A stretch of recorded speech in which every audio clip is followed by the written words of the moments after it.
up.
Mr. Charlton, if you could show the agenda, please.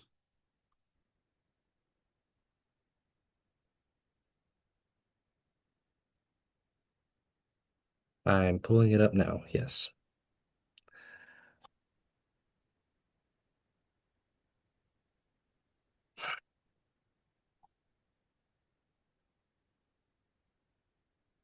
There.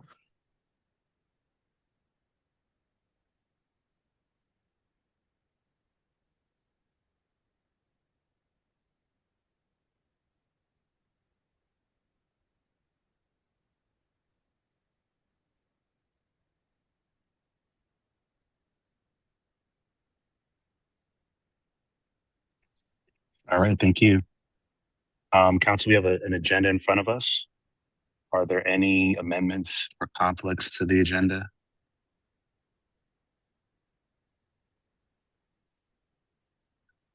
I have neither.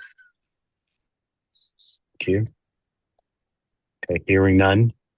Let's get started with the first item, which is the update on the automated stop sign enforcement program. Good evening, Mayor Im Yang, members of the council and members of the community.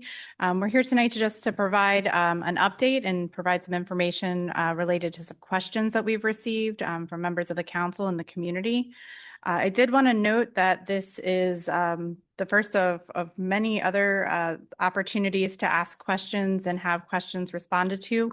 One of the documents that we plan to prepare as a result of these conversations is a frequently asked questions section, which will continue to be built upon as we have more questions from members of the council and the community. So again, this isn't the only discussion we'll have, but we'll just get started on a couple of the things that have come up since we last talked on March the 2nd. Just a brief timeline, the stop sign enforcement program, the discussion started before this, but in October of 2025, the mayor and council adopted an ordinance to authorize the program. And then in December of 2025, the town released an RFP for the stop sign enforcement. We went through a procurement process. March the 2nd, mayor and council authorized the town manager to enter into an agreement. And so where we are now is we are finalizing the contract language to ensure that all the town's concerns are addressed. So we're in that phase at this moment. Just to give a little bit more information about the contract or the agreement, the initial term will likely just be 1 year. That is a standard practice for a new program, and with the option of extensions. It'll include requirements to follow Maryland law as it relates to automated enforcement and privacy. It will include liquidated damages for breaches of those sections of the agreement. It will include also an immediate termination clause for material breaches to the agreement, which includes, of course, data security. And then these assurances built into the agreement, such as the state law references, liquidated damages, and the ability to terminate immediately will assist with some of those components. Sorry. If we can just, Mr. Mayor, if we could pause for one moment, please. Staff will resume in a minute.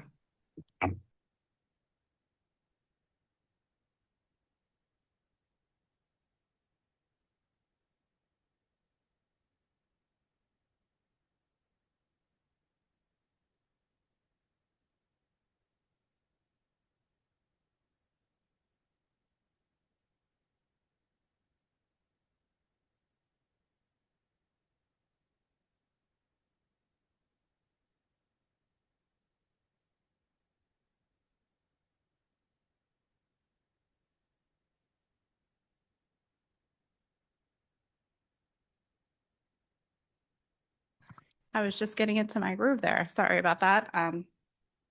The excitement of having a hybrid meeting and manage all of these things. Back to our regularly scheduled programming. I just Okay. wanted to give a brief overview of the product and the technology. And this is in response to some of the specific questions that we received. So the Avio cameras do utilize AI technology at the beginning of the process to identify potential violations. The potential violations are then sent from the camera to Avio staff for review. So they're making sure there are no false positives, making sure the information matches. So that's the first human review of the AI component. And then once those items, once all those criteria are met, the potential violation is sent to Riverdale Park Police Department, and that's where the officer, a sworn officer, determines whether or not there was a violation of law.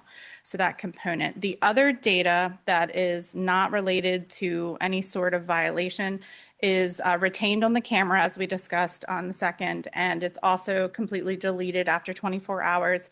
The one question we had was specifically about metadata, and that was clarified that that is also removed. So for clarity, the data collection, just going into exactly what information is collected, the data that is collected is the type of information you're going to see on your MVA vehicle registration card. So it's going to have things like make and model, name and address. It doesn't get into some of the more sensitive information. So that's the type of information that we're talking about.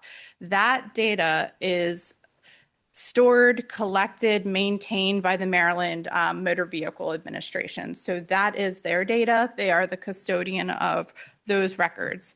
So, and that's really important because it gets down to just state law and how does the state handle their own records. And so Maryland law section 4-320.1 general provision states that access to MVA records for immigration enforcement purposes is prohibited. It requires a valid warrant issued by a federal judge or a Maryland court directly to the MVA. So although the town has this program, it is reliant on the data that is maintained and collected by the Motor Vehicle Administration. So that means if the town was to receive a subpoena or an MPIA request, that would be redirected to the Maryland Vehicle Administration. So they would be the ones that would be responsible for responding to that component of it. I think that's a really, really important point. The other component is if the town receives a subpoena or receives an MPIA for any data that is considered to be sensitive, we seek legal counsel. That is a regular part of our process. So we get MPIA requests for all sorts of different types of information. And there is an exemption, we talked about that on the second, but there is an exemption that allows us to take the request to court. So initially we would say, nope, the town doesn't feel like this is something that should be released. And then we have the opportunity to have a judge weigh in on that. So there is that component as well. The other piece that I wanted to mention is MVA data is strictly managed. It's very, very important to know that accessing data for MVA related records for non-law enforcement purposes is a crime. It's clear and simple. It is a crime. And the MVA internally and routinely audits data access. All of Avio's employees, so the vendor that was selected, are background checked, and their access to the MVA data is restricted to authorized employees only. And I believe that was only 2 employees, period. That was only 2 that would have access. Automated enforcement also, this is another component of it. The automated, in Maryland, automated enforcement comes from the rear of the vehicle. So you're not seeing people's faces or things that are inside the vehicles altogether. So the information that's being collected on the front end is very limited and is limited to the vehicle registration information. The cameras are not designed to be picking up additional things. Some of the specific questions that came up, I don't want to miss any of them because these are all really, really important questions. So one of the first questions we received was, have other speed calming or traffic calming tactics been used? And they certainly have. So the town has the Walk, Bike, Drive Safety Initiative. I believe that was put into place maybe 2019. It may even been before that. So we have the 5 E's that we work from. So education, environmental enhancements, engineering, enforcement, and equality. And this is just a brief list of things that we have attempted to use. And in some cases, they're very useful. But some of the environmental enhancements or engineering changes that we have as a town been working on, flashing stop signs and pedestrian crossing signs, protected bike lanes with curb stops, installation of speed humps, bumps, and tables, sidewalks, installation of new sidewalks, maintenance of the ones that are currently in place, ADA curb ramps, installation of new curb ramps, maintaining the ones currently in place, raised crosswalks, new crosswalks, maintaining crosswalks, installation of new streetlights, daylighting of intersections, annual road improvement projects. We move through those every single year. Reconfiguration of public spaces like Town Center and Holy Place. We attended a community meeting last week for a mural, a street mural near Riverdale Elementary School, which has seen success as well. So there isn't one thing that's going to solve the problem that we have with drivers and folks that don't want to follow the law. There's a variety of things that we need to try, and one of those things is enforcement. So the discussion about stop sign cameras has been ongoing for a while, and this is something that we've seen a lot of support from our residents, and we're into the phase now where we can address some of these concerns and move the project forward. So one of the other questions was specifically related to House Bill 516. So if you'll recall, when the town put out the RFP, one of the requirements was that all the vendors signed an affidavit or a statement that they were very aware of House Bill 516. They know what that means. They know what they're required to do. And so that legislation in House Bill 516, of course, is now an actual section of law, but House Bill 516 is what we've been referring to it as. It relates specifically to privacy protections for automated enforcement programs. It spells it out. It spells out how you need to handle the sensitive information that can be collected through automated enforcement. There's no specific reference to federal enforcement within that piece of law, but there are other laws that apply directly to that. And we just talked about that when it came to the MVA data. The other question is, can state and local law enforcement agencies use footage if they have a warrant, a subpoena, or a court order? And so, yes, the footage can be used for a legitimate law enforcement purpose. And again, that's delineated in the legislation we just talked about. House Bill 516 clarifies what that means. So there's no confusion about why that can be used or how that can be used. In Maryland, we're very lucky to have such stringent laws as it relates to data privacy. The other question that we had, a federal agency under DHS's umbrella, what if they were asking for it for their own enforcement purposes? In that scenario, would the town have to hand over federal information to a federal agency?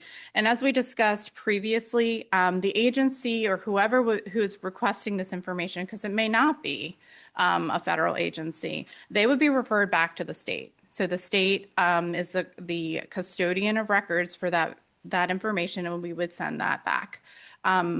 If there's a subpoena or something like that that comes directly to the town, we again would consult our legal counsel. So there's a variety of avenues for the town there. We talked about the metadata and the non-violations. Again, that is referenced in the section of law that I keep talking about, House Bill 516. I can give you the actual reference, and it'll be included, of course, in our FAQs. But how long you keep information, that's all spelled out already in the state law. And we did confirm with the vendor that the non-violations doesn't leave the camera, and it's gone after 24 hours. There was a question about cloud storage, and we did confirm that the vendor uses Amazon AWS. But again, going back to the data belonging to between the town and the state, that cannot be released by anybody else. We are the only two that could allow for that. Again, any violation or any request about violation data, non-violation data, which only exists for a short period of time, that would go back to the state as it relates to the MVA component of it. Right now, so the technology exists. These cameras are only to do stop sign enforcement. The capability exists to do other things, but the state has not authorized it. So that is not something that the town obviously could consider. And if at some point in time the state authorized that use of the cameras, the town would have to decide whether that's something they wanted to do. So it's not something that would automatically happen. It would go through probably a very similar process to what we just went through now. And then let's see. So we had some questions about audits and how that process works. So the MVA has can see and tracks anyone that accesses their data, whether you're you would have to be there for a law enforcement purpose. So that is the reason you would have to be there. But that is all done and tracked and managed the same way with Avio. So they do the same thing on their end, not only doing the MVA component of it, but on their side, they know which staff have authorized it. And again, it's not open to the entire team. The same way with the town. Not everybody within the town would have access to that type of data. It would be a very limited, and it is a very limited number of folks that work in the police department. So that was something we discussed very clearly. And can we have access to that audit data? As it relates to the company, relates to Avio, sure, we can. As it relates to the MVA, that process is a little bit more, it's a little different, but I'm sure we could figure that out through the MVA. There was a question about whether the video collected is used to train their AI. And that was a question that we just recently got an answer to. And I wanted to share that because it was interesting. They use the anonymized video from the cameras to train the models. And the reason they do that is to ensure the highest accuracy for the actual cameras. So that is done, but it's used without any identifying information. And then let's see what else. I think we covered the majority of the questions that have come up thus far. Again, this isn't the last conversation we will have about this program. There is going to be an extensive amount of community outreach. There will be public education campaigns, and there still are going to be questions, and that is all part of the process. So what we plan to do is create an FAQ page for ourselves. So the questions that come up from Riverdale Park residents, we will add those and we'll answer those in an ongoing basis. So this doesn't feel like the end. This is not the last opportunity to ask questions or have any of your questions answered. So this is new for all of us. The neighborhoods and communities around us who have stop sign cameras are all going through the same thing. They're asking very similar questions, and it's important that we take the time to respond to each of those. So I think that was everything we covered. Did I miss anything, John, that we had talked about initially? No, I think that was very thorough, and thank you for that, Ms. Barnes. Mr. Mayor, before we turn it over to you to open up for questions. I do believe that College Park and Edmiston and Tacoma Park and Greenbelt have recently gone live with this system. And so we're having conversations with the other jurisdictions as well, and making sure that Riverdale Park has all its I's dotted and T's crossed as we move forward. Thank you.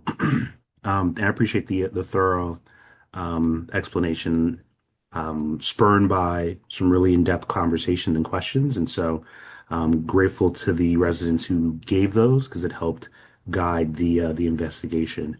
So with that, any questions from council on what was presented or to staff? Mr. Mayor? Council member? Thank you. Thank you. Move it over here. Thank you to staff for this follow-up. Really appreciated by me and I'm sure by others. I have a few follow-up questions either for answering now or for returning to later. Some clarifications on the information just shared and then a few other questions. First, on the metadata question. And I guess in general, the non-violations data.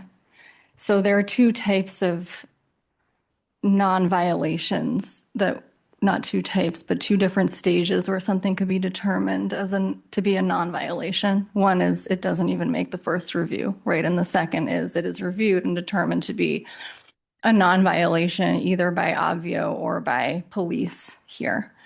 So if I'm understanding the answer to the question about the metadata and when the video itself will be deleted, were you referring to all cases of non-violations or just the ones that don't make the first stage review? And if so, what happens at those other stages to the data that are not identified as violations?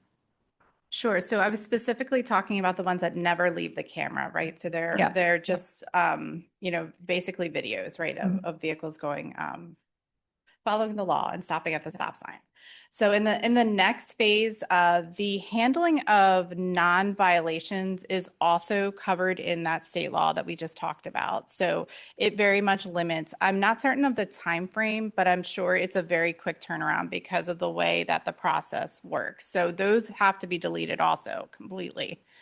There's not an option for that. Okay.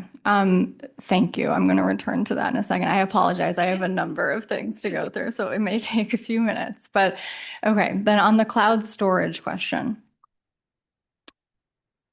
it would be helpful to understand. So obviously the Maryland state law applies to what goes on in our state, but it doesn't apply to what goes on in other states. And some of the, Amazon Web Services facilities are not located in Maryland. So what happens in those cases that if that's being used, that service is being used by Obvio, it's possible they could be subject to another state's jurisdiction or other laws. So I'm like, if data is stored in a warehouse elsewhere and there is a request to them for that data that is stored on that in that warehouse, what would happen then? It would still come back to the town. It's always going to be the town first. And again, or the state of Maryland as it relates to the MBA data. So it's not somebody else's to give away or to share in any other capacity. Now, I think that leads us to the question about just cybersecurity in general. And all of the companies that we evaluated when we went through the procurement process were very specific in having, the absolute meeting, of course, all the state's minimum standards, meeting the federal minimum standards for cybersecurity. And that's their business. Like that would be extremely it would be very difficult for them to come back from some sort of a breach like that. That is primarily what they do. So they're very specific on how they handle cybersecurity. Not in that it's detailed, we use this product versus that product, but in talking about the cybersecurity in general, they have practices in place. They have the technology in place to keep their data safe. Those kinds of things are what we talked about in the meetings.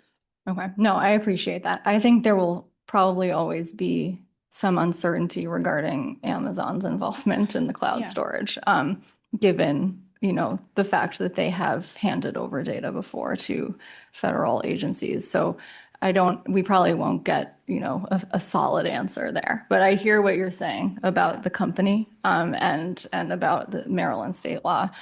Okay, next, is on the training the AI and also relating to, you mentioned that the cameras are made to just capture like a rear view. I guess I'm wondering, I'd like to know more about that in terms of how that works with the stop sign enforcement, since it's the front of the car. Yeah, thank you. So in Maryland, all automated enforcement pictures have to be taken from the rear. So there is no front. Okay. You have to pass through the stop sign, the camera's behind you. Just like a speed camera or a red light Okay, camera. so they're not taking a picture of your face, is No, what you're ma'am. saying? Okay, They're not even taking a picture of the front of the vehicle. okay, Everything's from the rear. Chief. That's by law. okay. So none of the footage supposedly will show faces. Yeah, it's not supposedly. It's not supposed to. Okay. No, it doesn't. Okay, okay, it doesn't. Okay. Okay, so that then obviously would not be used to train the AI if they're not taking pictures of faces. Okay. All right, then okay, there was a vague answer to a question on Obvio's FAQ page about who has access to their data. They had a question about towns and cities accessing data, and their answer was that it's only made available in the aggregate. And there has been some confusion about who they are talking about. Are they talking about Riverdale Park and Riverdale Park's own data, or are they talking about other cities and towns accessing data? Yes, so we did ask about that Okay. specific question. And so again, it went back to our data is our data. So how we choose to release that, whether, we share that information as far as a reference for, another jurisdiction, that's what the folks we were talking to thought may have been referenced in that FAQ, because they were also a bit surprised when I read it, because that was I think you can read that comment or that FAQ multiple ways. Yeah. So again, it just kept going back to the data is the towns, and how we, decide to use that. That's not something that other jurisdictions can access. Okay. Okay. I think two other questions. In terms of the contract itself, I think it is, it's important to me that, you mentioned this a little bit, but it's important to me that we at least include in the contract what they have claimed they are doing in terms of privacy. Yep. So you mentioned some of them, but it would be useful to kind of get more detail on all of that. Like, for example, that there will be no live streaming capability, that they commit on paper to deleting all on-device data within 12 hours or sooner. And it also would be good for them to, at least write that the data is transmitted with end-to-end encryption, and that only potential violations data will leave the device. And we might want to think about other things that we'd like there. I'm happy to hear that the initial contract will only be 1 year. Along those lines, it would be useful to know how we're planning to evaluate the utility of the cameras. As I've said before, I'm no fan of cameras. I'm not a fan of AI, I think, as everybody knows, but I also recognize that we have a problem in town that we need to address in various ways. But I want to make sure that it is doing something from a safety perspective. So it would be useful to think through an evaluation strategy, to make sure we're getting some safety benefits for, there will always be privacy concerns. We can do our best. There will be, but there will be privacy concerns. But that would be good. And I just wanted to note that Tacoma Park, I think, is considering getting rid of their contract for some of their speed cameras because behavior has changed and the price of the contract is no longer justified. And so obviously that is where we would want to be, like with all of our enforcement programs. So having some benchmarks for that and for reaching that point, like at what point is the contract no longer worth it? Not just for this, but for the speed enforcement and the other cameras, that I think would be really useful. The point obviously is to change behavior over time. So if that's not happening, then we don't want to take on the privacy risk, in my view. But I'll stop there. But thank you and appreciate the follow-up. Mr. Mayor, I think we can respond to some of those questions. I would just add that as it relates to automated enforcement and whether or not it's having an impact and change in individual behavior, that's very difficult to measure as whether it's changing an individual's behavior, because some folks will get an automated ticket and they'll slow down, or they'll stop at a stop sign, or they'll stop at a red light. And that's the behavior that we want.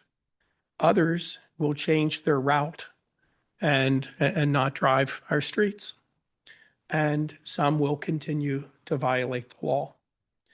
And so you have that range. So, but it does have, in my opinion, an effect of deterring.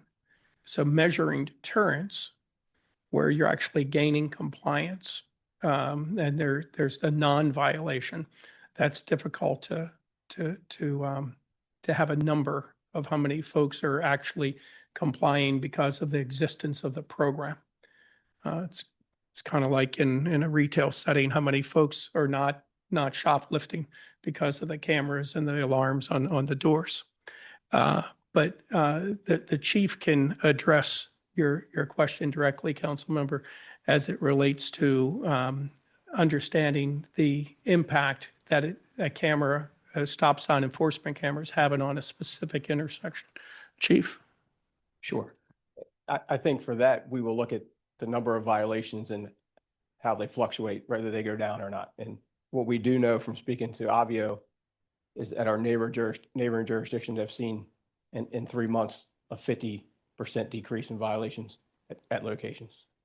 And we would expect the same thing. I'm not saying it stops all the way because you get new drivers, but what we do know for I think it's 12 municipalities that they're working with, that 75% of the violations come from drivers that do not live in those jurisdictions. So a lot of cut through traffic. So if it deters that a little bit, I'm okay with that too. No, I appreciate everything that's being said. It's hard.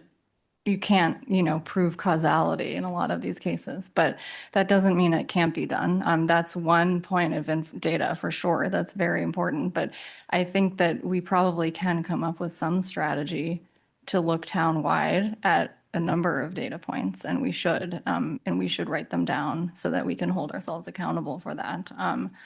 Even if it's not perfect. I don't have a plan right now, but would be happy to think through one. Because obviously, we've heard this is very important on both sides to people living here, and it should be. And I'm really glad we've had this conversation, but I do think we can evaluate whether we think it has met the goals that we want it to. And I hope we can do that. Thank you. I appreciate that, Councilmember. I'll go as far as this and say, if we have the cameras in locations that we know are problematic, and we end up with not a single person running a stop sign, I would gladly pay whatever fee it is.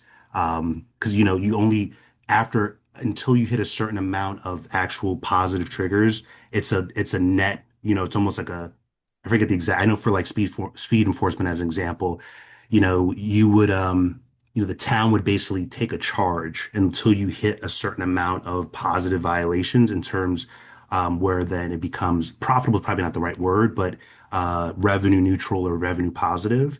And so I think it's a different way of seeing it. If say it costs like $50,000 a year to have cameras, and for whatever reason, behavior has changed so much that behavior is altered where that not a single person runs the cameras, then I see it as, I think the other way of seeing it is, then as a $50,000 investment to guarantee that no one is running stop signs in whatever locations that we have them in.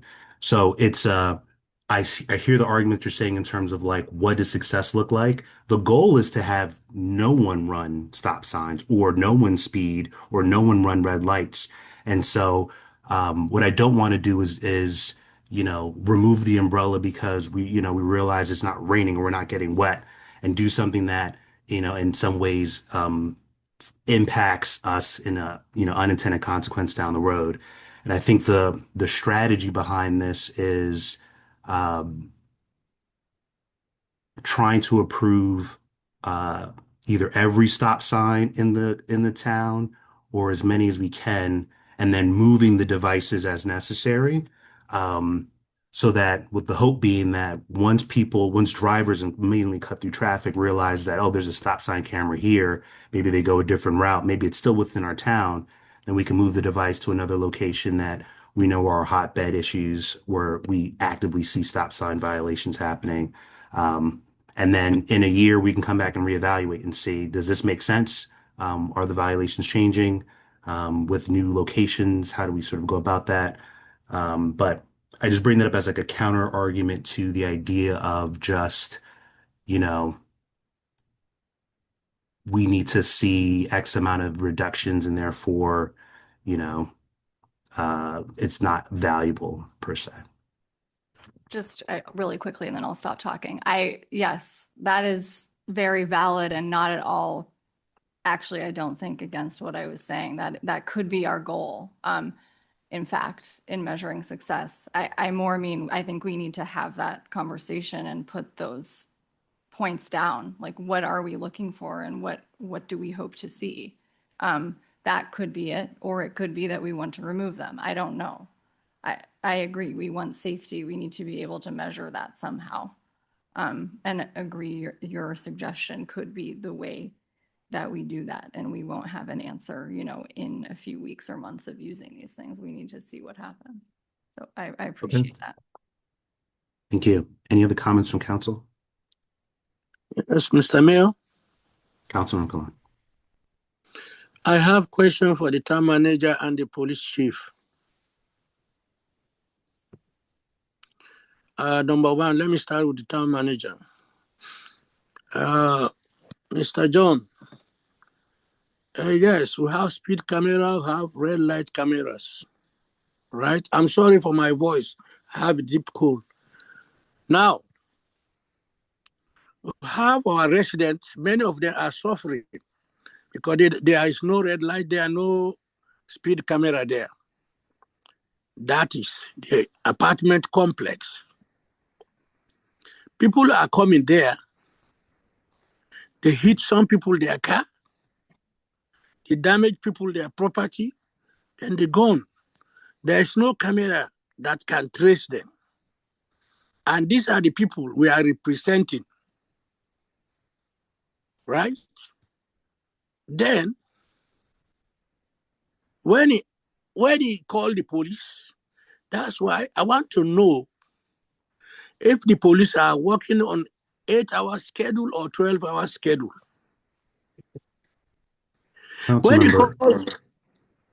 Councilman, just to refine the question, are you? Yeah, that's why I'm asking this question now. When he called in the night, when he called the police, in fact, you can forget that he called them. They can never show up. The time they are showing up, the culprit has gone. So this is confusing me. So this is the question I want to bring to the chief. I don't know whether they have enough strength in the night to cover our jurisdiction or not. Then, Mr. Town Manager, the last time we discussed about cameras in the apartment complex, you told us that you are working on it, but the damage is too much for our residents now. So I want you and your staffs to stand up to make sure that our residents, they are protected. If any one of their property is damaged, they can be able to trace the person that did it. So this is my take. Thank you. Councilmember, the questions are not, they are thoughtful, but they're not necessarily germane to the conversation. And so I appreciate you expressing your thoughts on that. And so point of order, not germane, I agree with that. So we will move on. If there is another sort of thought from council particular to the stop sign enforcement, whether it's around the contract, the data use, Deputy Director Barnes laid out a lot of items. Councilmember Linguist, your hand is raised. Thank you very much, Mr. Mayor. And yes, Ms. Barnes, that was quite thorough. Thank you very much. I think the term you were looking for, Mr. Mayor, was self-funding in terms of what would, with this installation, to the extent that a number of people would demonstrate their marginal propensity not to be patient at a stop sign. And this kind of reminds me of when you have a program like this and it gets to a point where, say, it's not self-funding by a certain amount, taking a look at that and saying, well, do we continue doing this? Do we, essentially find funds to maintain this program? Reminds me of the patient who's on medication that's helping them keep in balance so they can live a functional life. And essentially they decide to forego taking the medication. And when asked, their response is, well, I feel good. I have no symptoms. So, that I don't see the reason to be taking this medication anymore. And that's where the trouble begins. And I think this is kind of somewhat similar in the sense that if they are being effective and it is essentially reducing considerably the amount of rolling stops and that people are coming to a full stops, and we're realizing that we're coming to a time where the cameras won't be self-funding. That might be a point where we're realizing that a strategy to employ earlier would be to try and look for a cultural change, not only within our community, but more broadly, and in a sense, working with other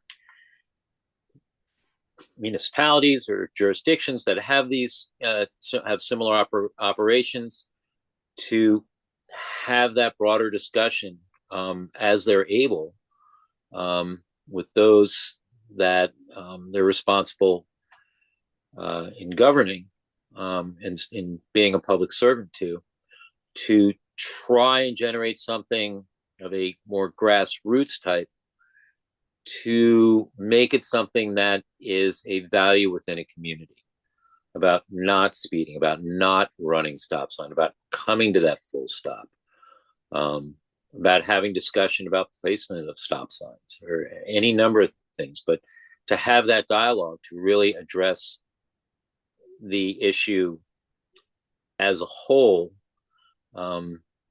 as opposed to it only being, the governing body trying to come up with different approaches to curtail such activity.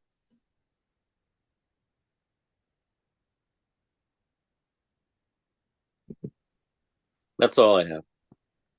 Thank you, Councilmember. And you're right. I mean, I think there's an opportunity of, it would be great to know that this section of the county is, to the cut through traffic driver it's not worth doing it because you can't, you can't, you'll get the risk of running a potential and getting whether it's a red light or stop sign. I mean, we already know the effect of Baltimore Avenue and Rhode Island Avenue, basically Route 1, where there's a light, traffic and speeding camera pretty much from, you know, downtown DC all the way up through, right? And so if a person's speeding, like, you'll get tickets, and it believe it changes behavior, or at the very least, it will cause a person to think about going a different route. And I think the opportunity of having a coordinated,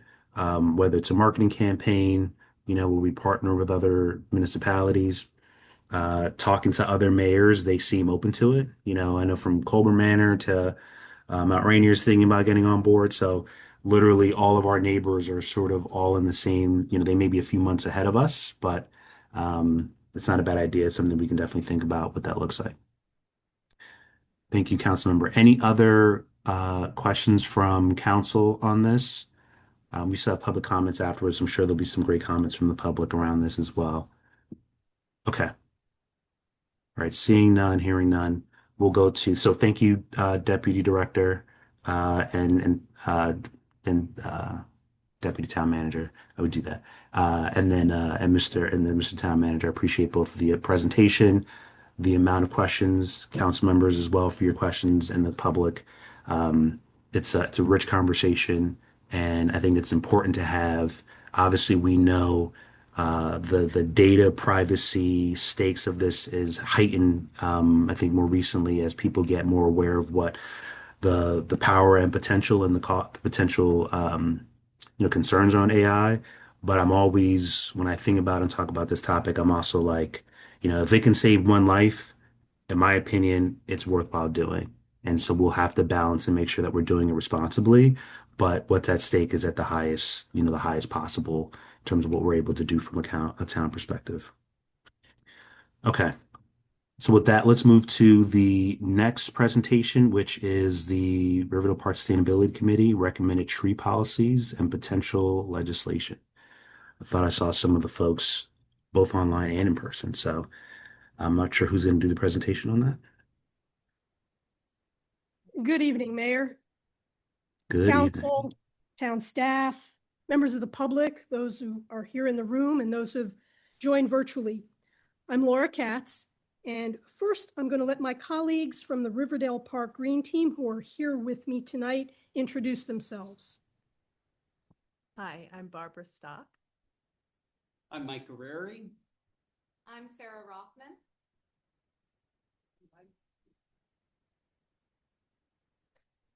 And I'm Sarah Wayland. So we thank you for the time on tonight's agenda. Our concern for preserving our town's tree canopy has really been a Green Team priority for quite a few years now. And we're coming to you tonight for a specific purpose. We ask the mayor and council to protect our town's tree canopy with legislation. Barbara? Next slide, please. And now the next slide. Yeah, one more. Thank you. The next few slides will try to give a sense of what's at stake. As you can see from these aerial views. Oh, can you hear me? I'm sorry. The next few slides will try and give a sense of what's at stake. As you can see from these aerial views of Riverdale Park and some of our near neighbors in Greenbelt and University Park, while it's not a very fine-toothed measure, you can see we're considerably less green. And this can have an impact on our quality of life in various ways because robust tree cover is associated with benefits such as temperature control and better drainage and just the well-being that comes from being able to enjoy green spaces. Once lost, tree cover can be hard to recover since it depends largely on mature trees. Next, please. These images show some loss that has happened recently. In the far left picture, we have a sycamore and a pecan tree that were near the town center and have been removed. The center picture is a little hard to see because of the snow cover, but the adorable dogs are standing on a very large tree stump outside the Riverdale mansion that used to be a very large tree. And then on the right, we see sites on the trolley trail and the Riverdale Community Park on which trees were also removed. We're not saying that all of these removals were improper, just that we want to try and mitigate the damage when we can. Next, please. And future development can also put our tree canopy at risk. The site on the left is near the new playground area, and we see some beautiful, large, old trees, which are not, to my knowledge, currently in danger, but they could be should that parcel be developed. So we're hoping that our legislation can provide incentives to develop around these trees rather than through them. On the right, we have a site that is currently under development, the Lofts apartment area, and what will happen to the trees once the multi-story building is in place is a question. Obviously, development is a good thing. We want to encourage development. We just want to try and make sure that our tree canopy is not a casualty of said development.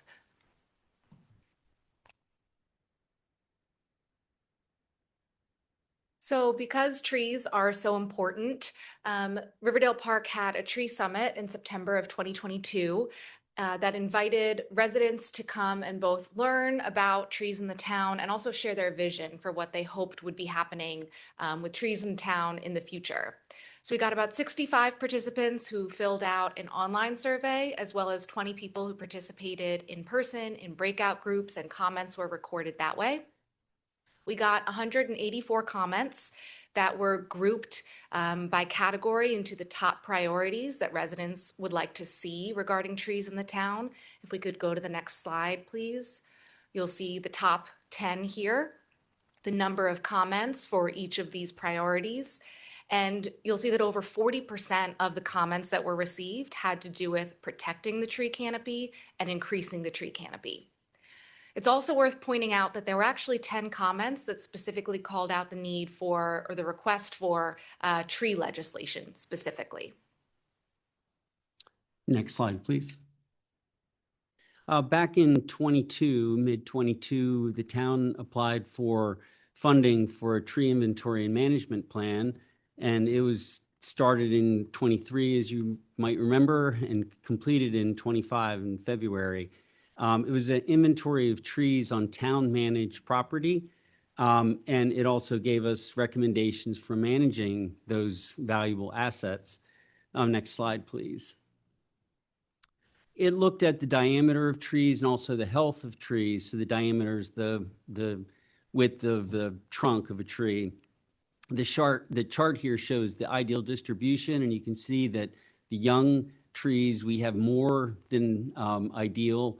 And then we're above the target for the young and established, ideal for mature at the far end, and then significantly below for maturing. So as those mature trees start dying or are affected by disease or other things, there's not much to follow behind them. So we have a big deficit there.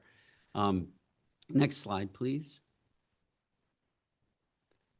In this graph, you'll see the health of the trees, and barely 1/2 of all the town's trees are healthy and across all the categories. And in the 47% of the trees between 0 and 8, the young trees, it doesn't give us the stability that we need to maintain that canopy. And the plan was very helpful in terms of how the town can better manage the tree canopy that the town is responsible for in terms of our property. But it didn't acknowledge the need to protect all trees in Riverdale Park. And to that end, we would like to make a recommendation, series of recommendations to adopt some tree legislation. Next slide, please. Here are some of the recommendations we would like to recommend to the council to consider.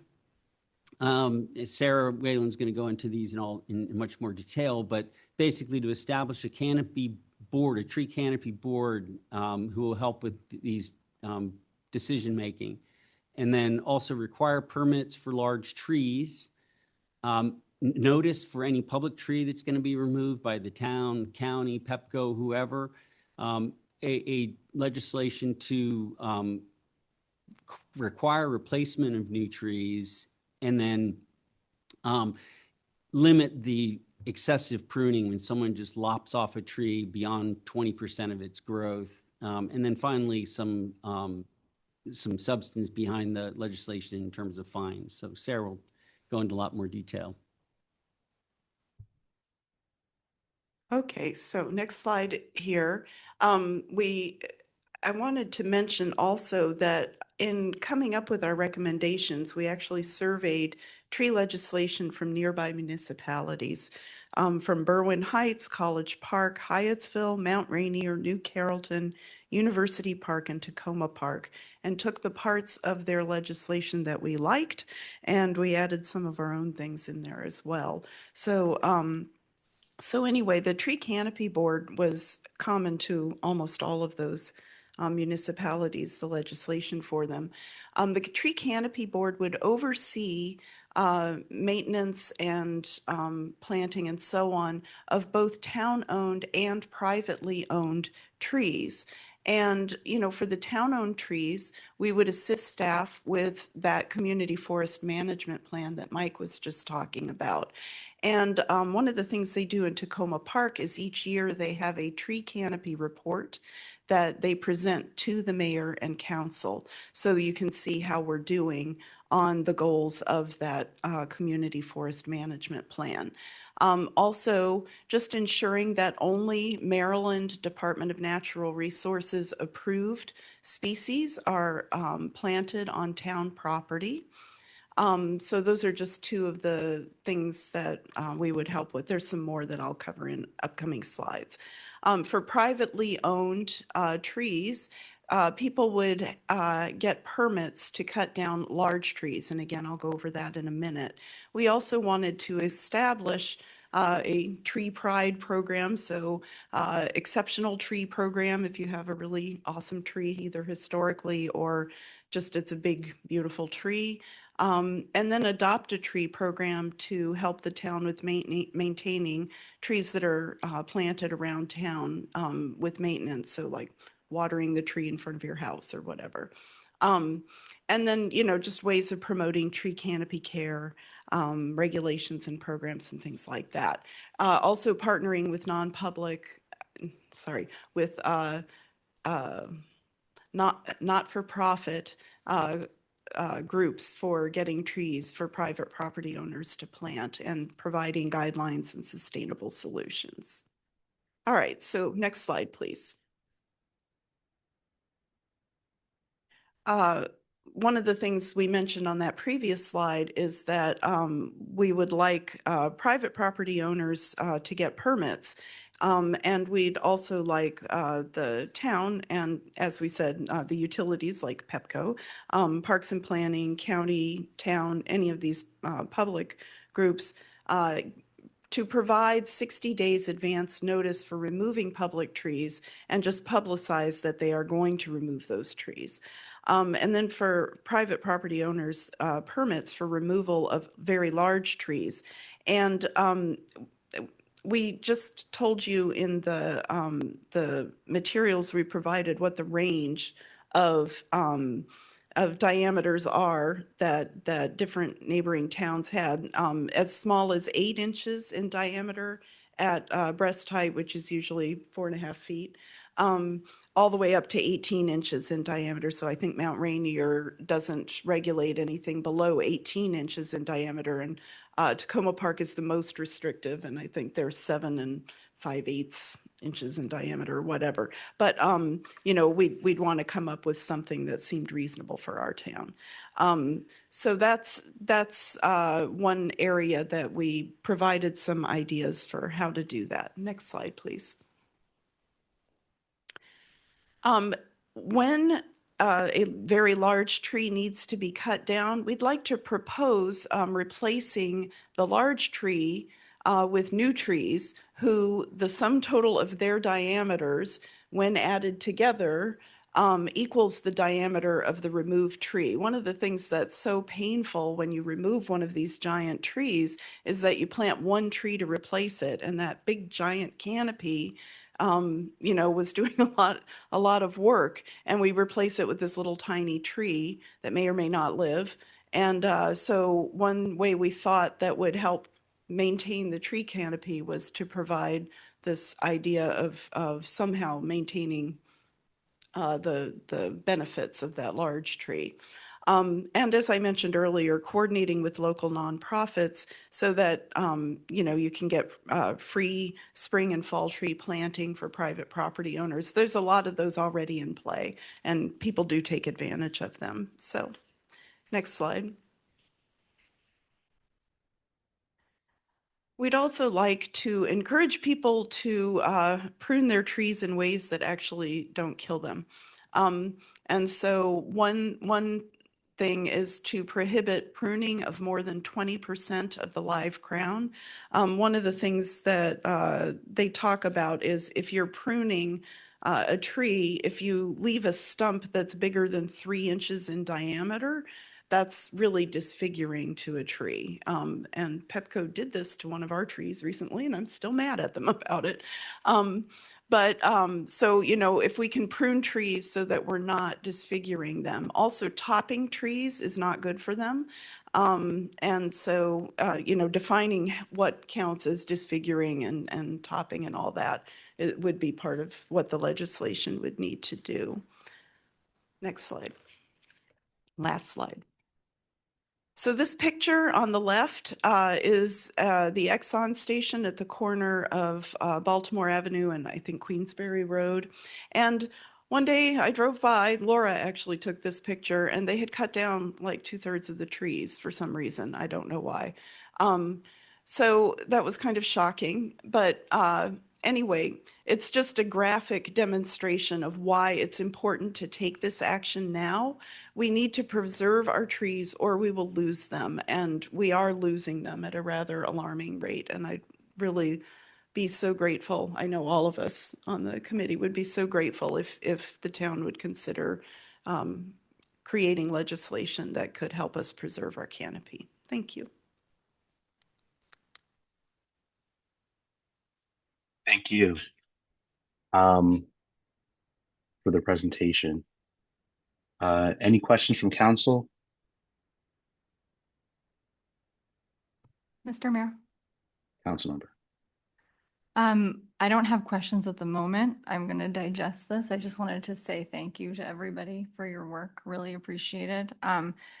I definitely share your concerns. So thank you for putting this together and also for looking at surrounding jurisdictions. That was my first question, but then you addressed it. So really appreciate that. I'm sure we'll be in touch soon on some other things. So thank you. Thank you, Councilmember. Any other questions from council? Points of clarification? Mr. Mayor, if I may. Councilmember. Thank you very much. Ms. Whalen,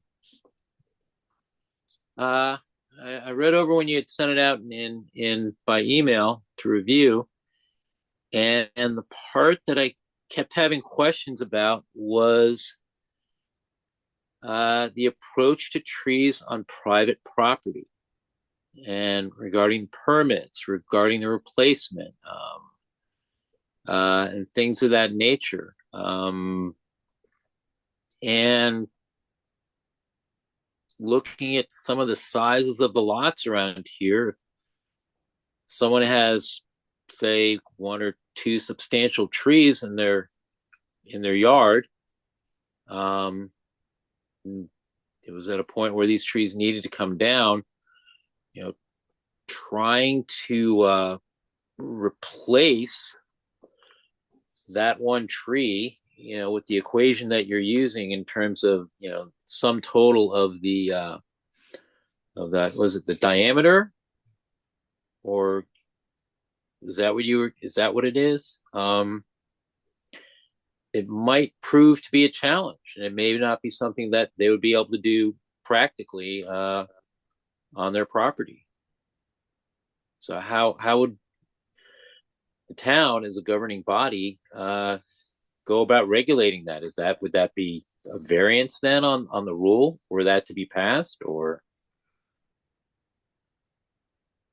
To answer your question, that's a really good point. Like, you don't want to plant, like you cut down 2 giant oak trees and then you plant 2 more oak trees on the same property. Ultimately, that may not be practical for that yard. However, what we had said, and if you look at page 2 of the proposed legislation PDF, under provisions to achieve objective 2, protect and foster health of new and existing trees, you'll see a sub-bullet that says, if a tree greater than 6 inches in diameter is removed, it must be replaced with new trees whose trunk diameters, when added together, equal the diameter of the removed tree. And this is the part that addresses your concern. The replacements don't have to be planted on the same property from which they were removed. The owner can also pay for them to be planted elsewhere in town. And the idea might be that they could donate them to the town, and the town could then use those donations to plant trees in the public spaces.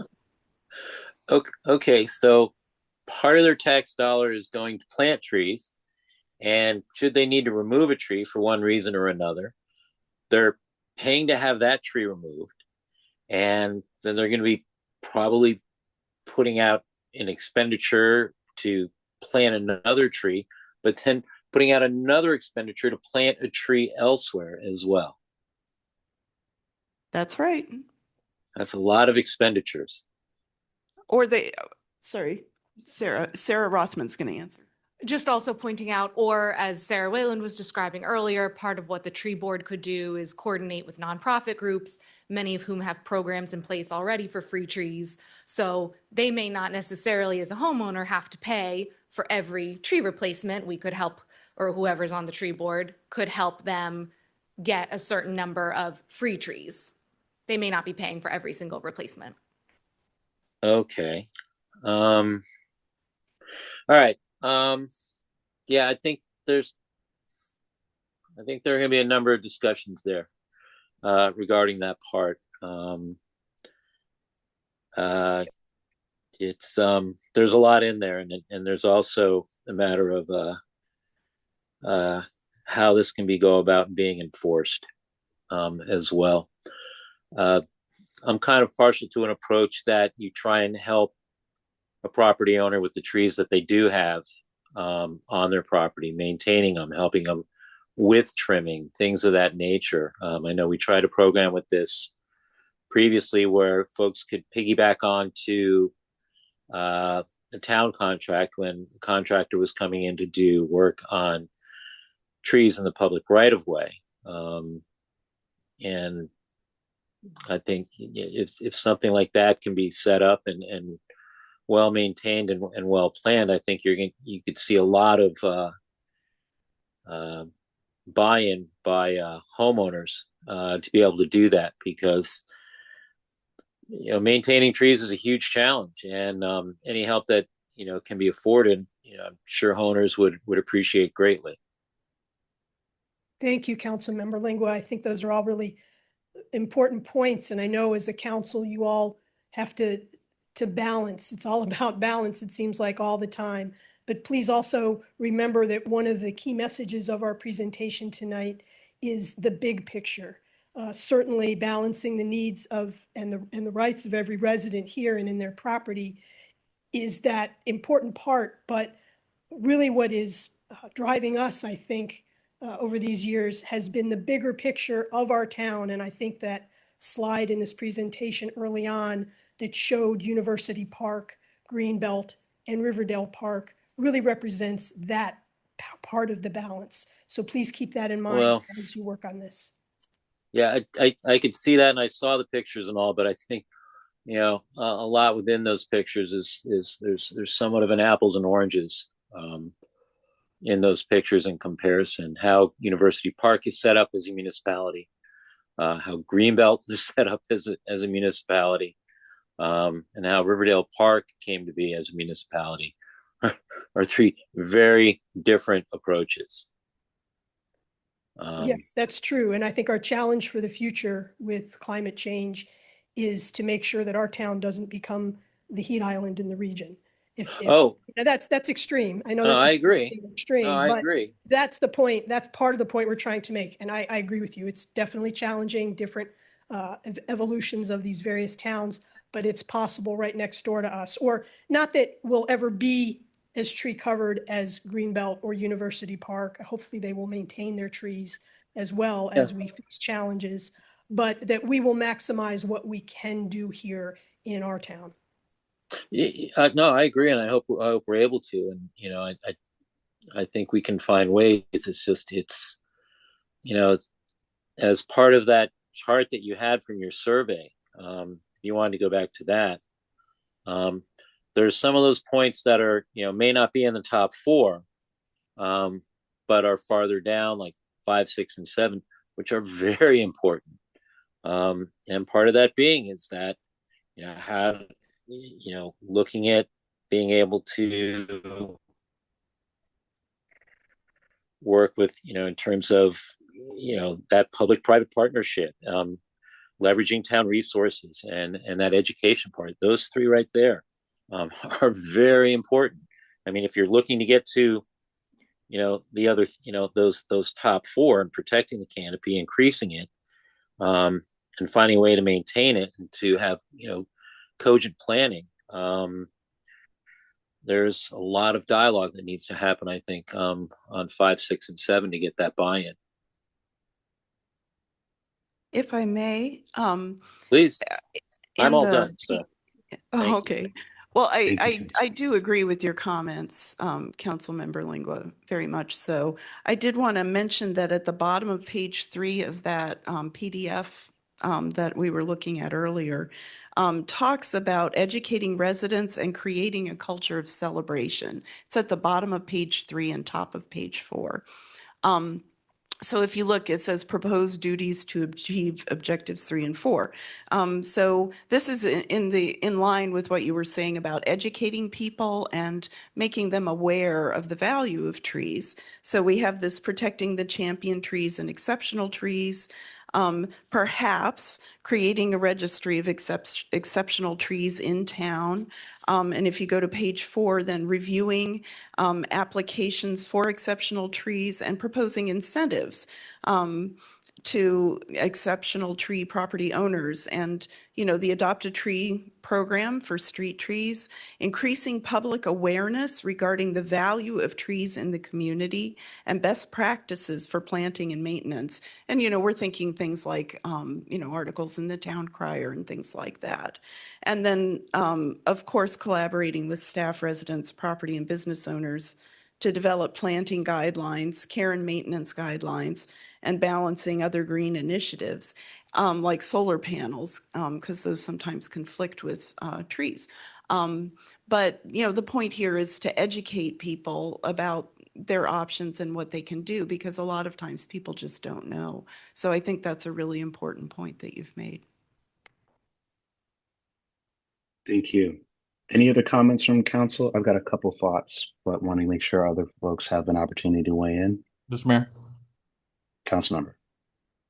Thank you. And thank you for this really thorough recommendation and presentation here, and apologize for arriving late here. So I came just after this presentation it started. So I'm sorry if this was answered earlier.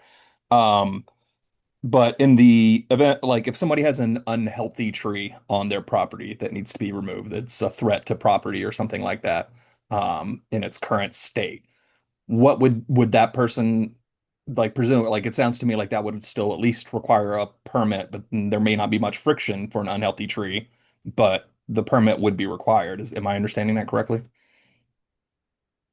I think that's one of the things that we'd need to think about as we develop the legislation. But if there's an emergency, of course you have to remove it and keep, residents safe and property safe. So, I mean, I have a friend who lives in an old Victorian and a very, very large tree fell on her property. Luckily missed her house, but she had to deal with that. And of course, we need to be sensible about that. It's somewhere in here, and sadly, in my quick scan, I can't remember which section it's in, but we did say that there should be exceptions for situations of safety and, trees dying, of course.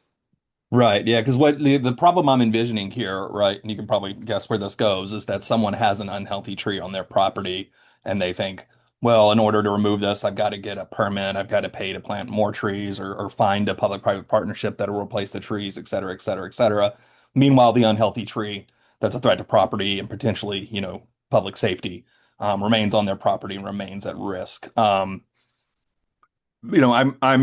of two minds here. I recognize that trees on private property present a collective benefit to the community, and removing them is a communal risk for the community.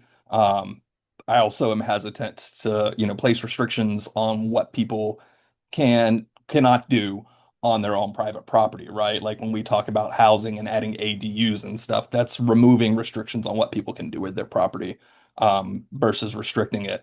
I'm wondering,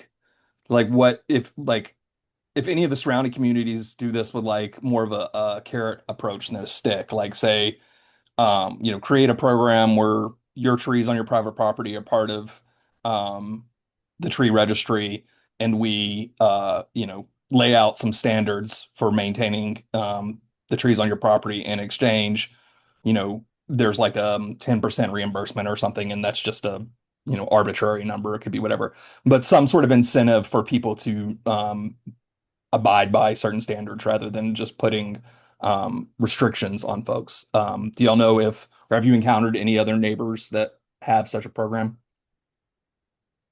Some neighbors did have an incentive, and it's somewhere. I'm so sorry.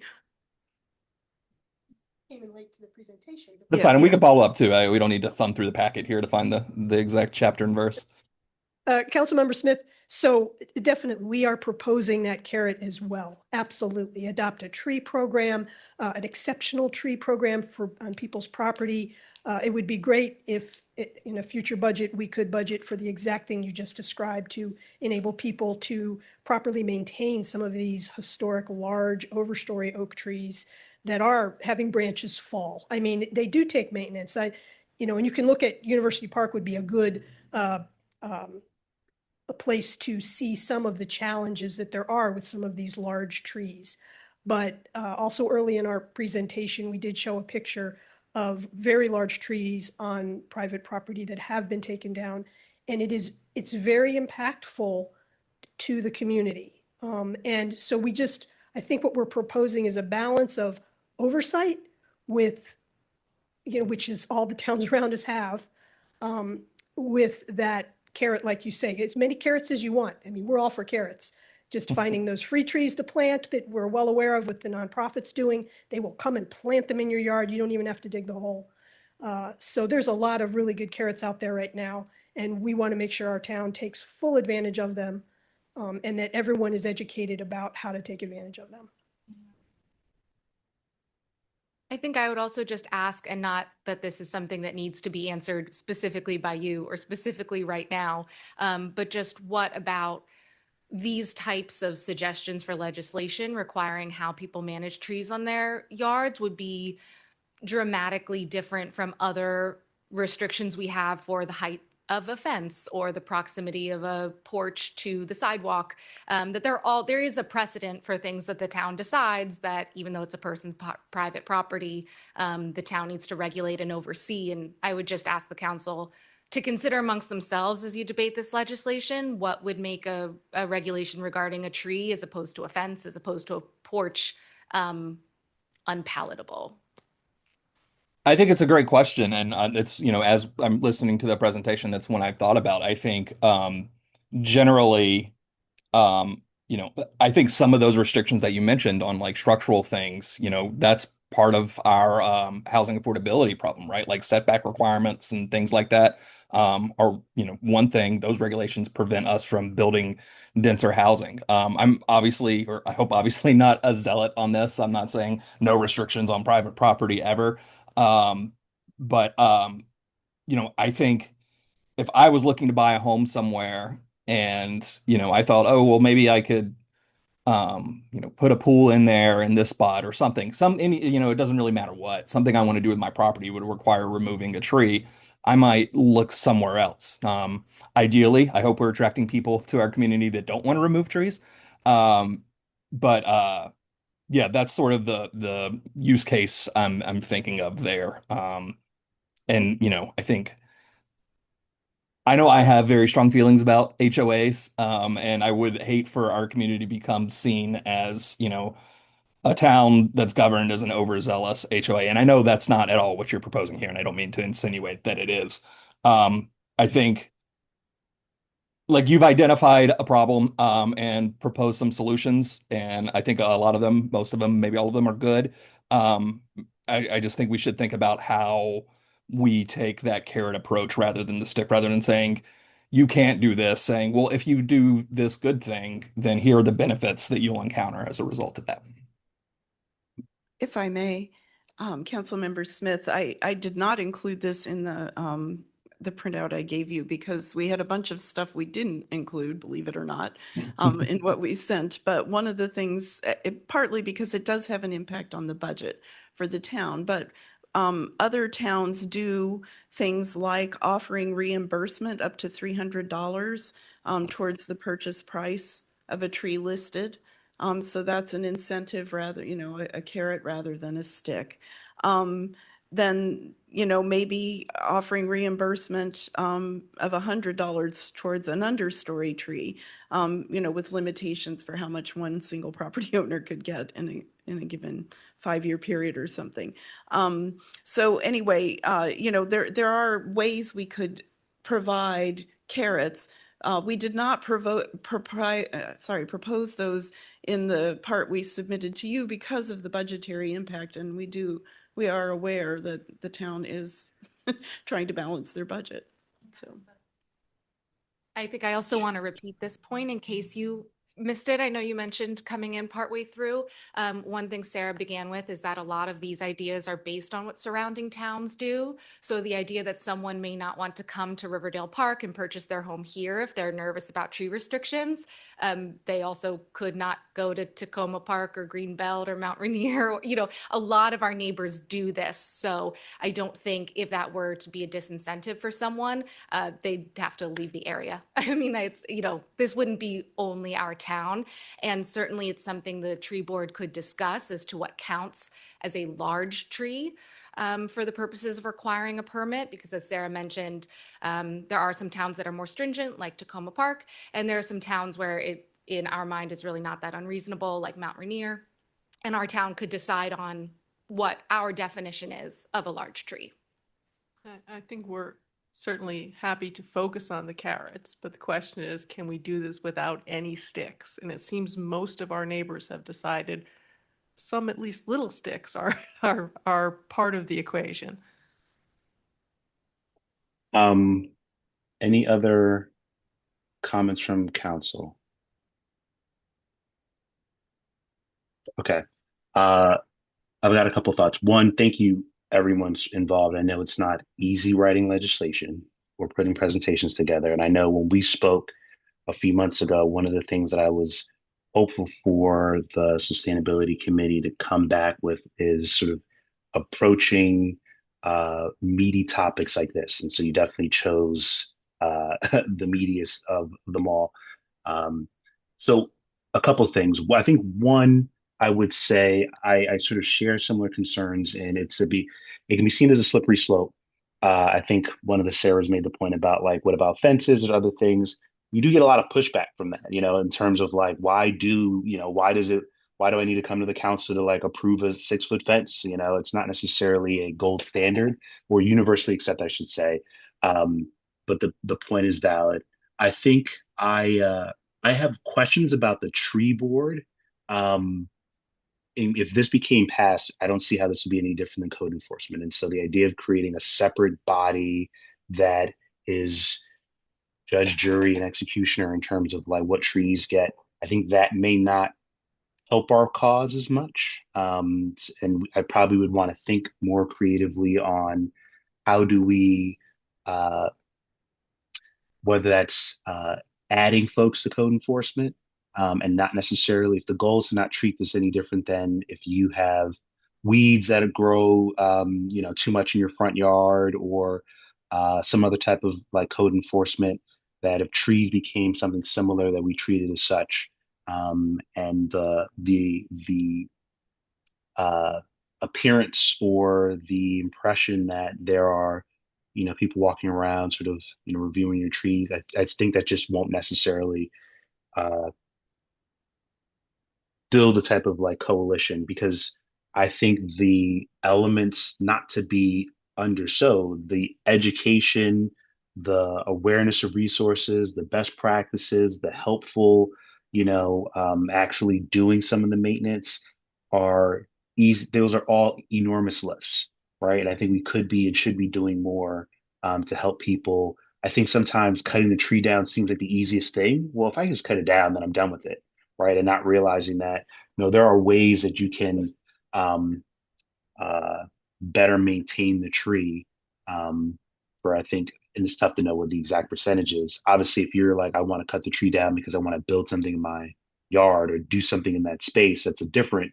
But neglected trees eventually become trees that get cut down, probably because it's easier or more convenient for folks to just say like, well, I just want to cut the tree down and be done with it, and not sign up for all of the things that may go into protecting that tree. And then some of the requirements around replacing mature trees with other mature like the cumulative diameter of trees is something that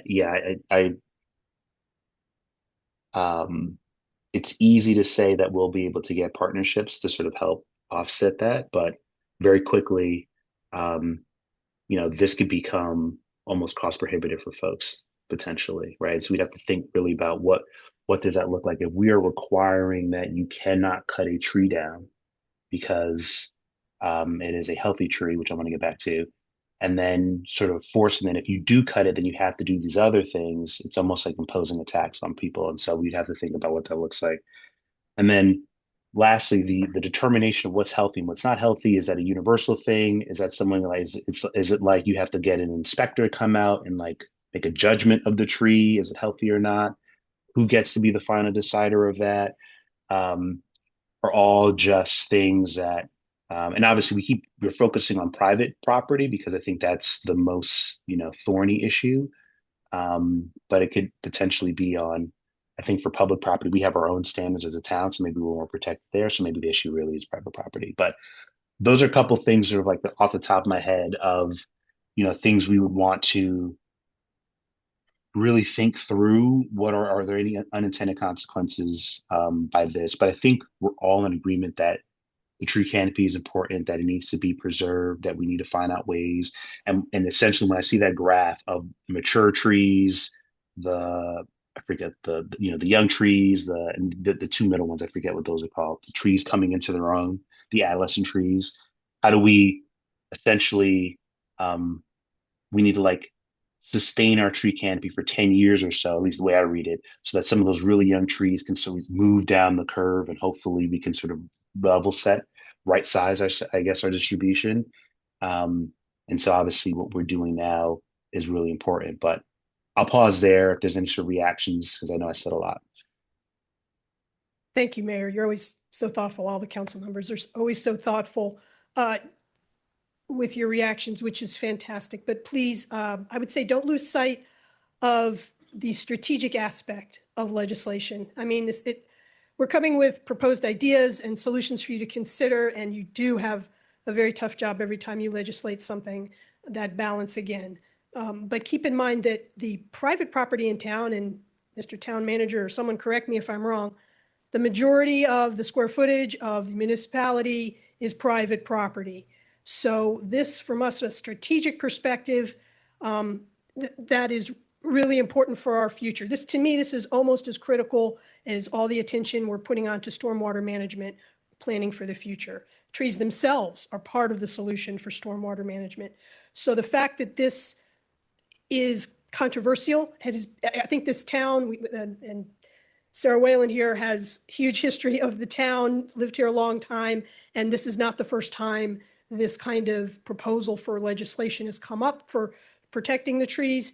It is controversial, but as we move forward and everything else we're doing to be more strategic, we're asking that the town, the council and mayor consider a strategic approach to this legislation. Think of the outcomes we want, just like the stop sign cameras. There's a bigger picture here of why we're imposing this burden on people that live here. It's a burden now, but it will be a big burden in the future if we don't think strategically about this.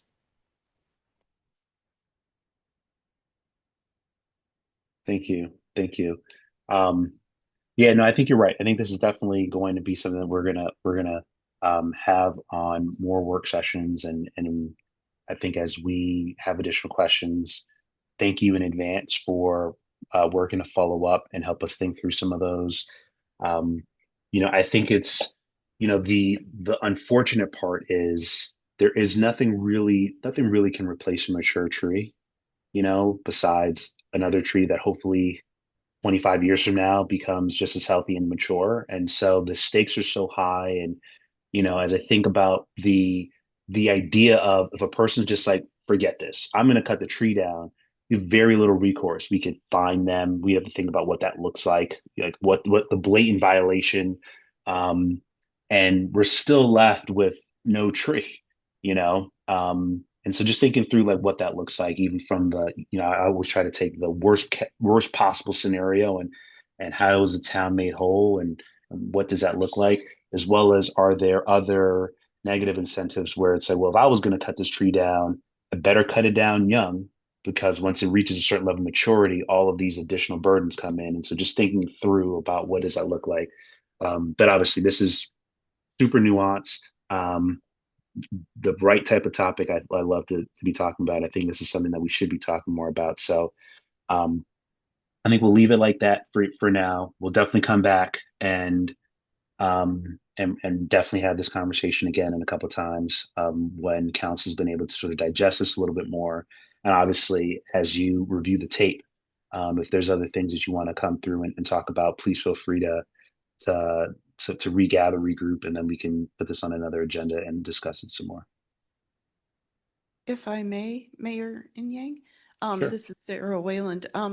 I just wanted to say that what we proposed here, we're not saying we need all this to happen. So one thing that might make sense is for the non-controversial parts of it, go ahead and, work on getting that stuff passed, and then we can work towards the more controversial parts as well. And so, in a more staged process. But when we created this document, we were really just grabbing things that we liked, that we saw in other municipalities' legislation. So our town obviously has to do what makes sense for our town.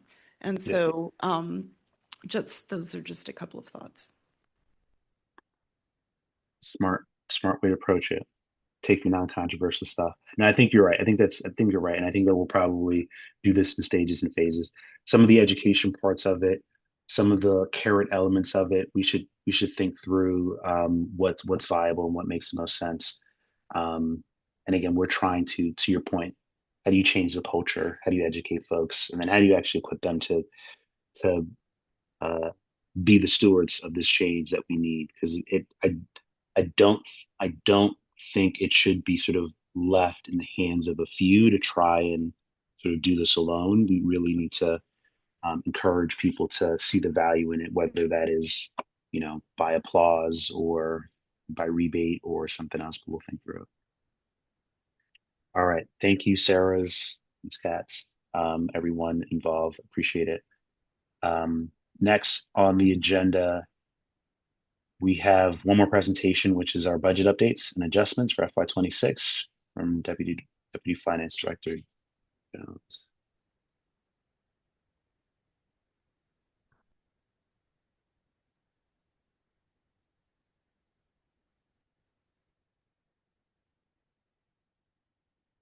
Deputy Director Jones.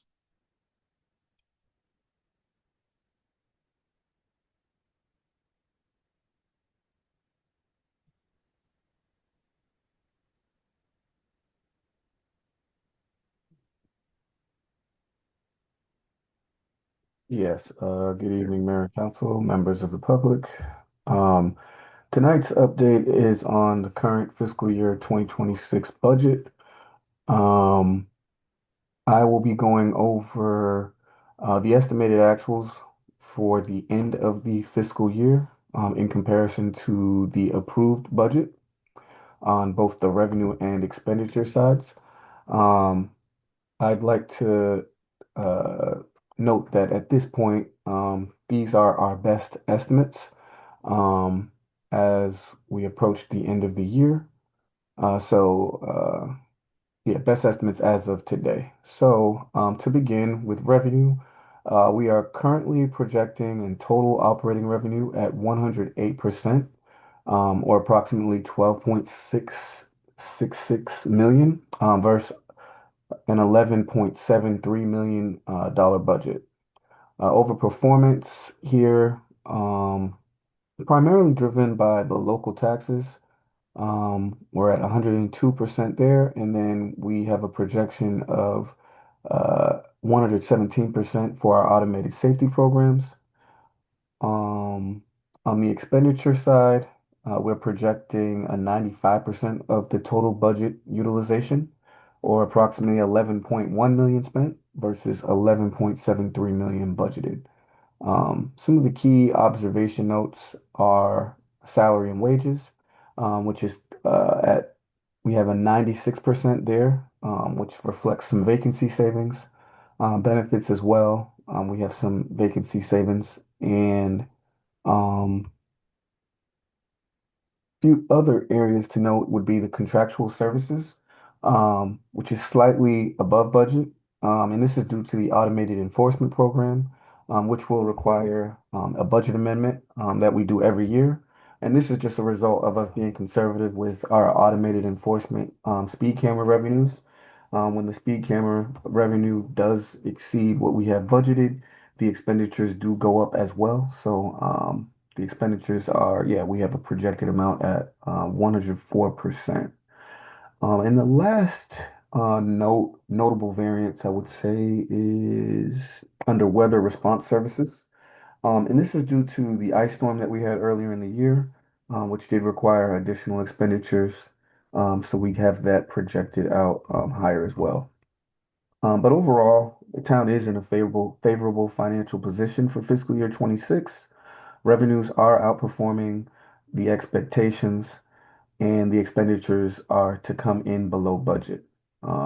With this combination, it does position us to potentially strengthen the fund balance. And as we move forward with the fiscal year 2027, this also reflects continued alignment with the GFOA's best practices, which include conservative budgeting, active monitoring, and maintaining structural balance. So again, I'd just like to note that these are our best estimates as we continue to work forward in putting together the fiscal year 2027 budget. And if there are any questions, I'd be happy to answer. Thank you, Deputy Director Jones. Any questions from council?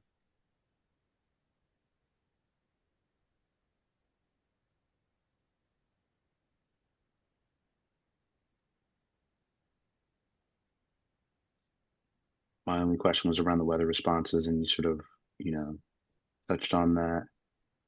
Any other questions from council?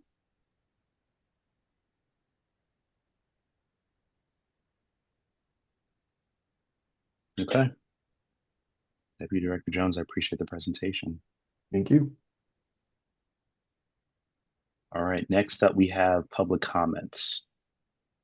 Apologies to the public. I know I try to hit these closer to 7:30, but we had a couple presentations that I thought was really important that we definitely get that out before public comments. And so, again, for those in the room, just wave your hands really wildly, and maybe someone will call on you.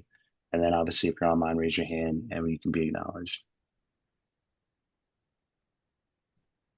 Mr. Mayor, you have one member or one resident here in the council chambers. Thank you.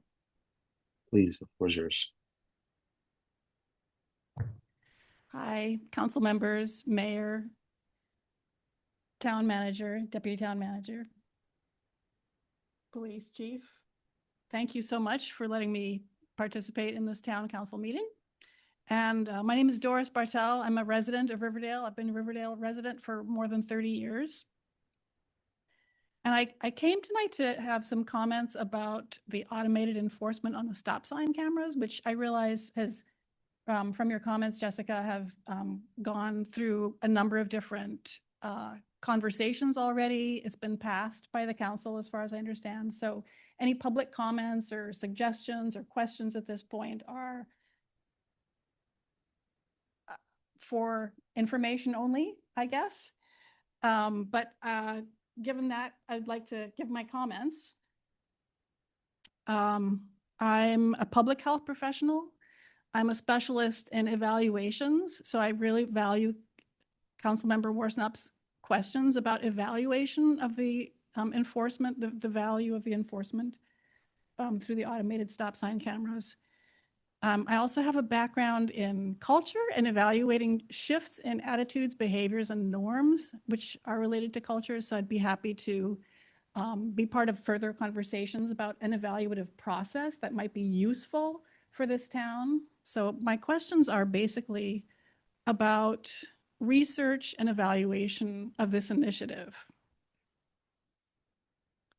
And I'm wondering what data has gone into this process so far. I assume that this process on enforcement has to do with pedestrian safety. Is that correct?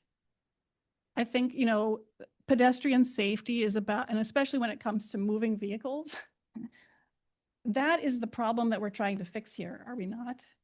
So have we done an analysis and research within the town about where geographically those safety violations have been happening? And what kind of moving vehicle violations are contributing to those public safety problems?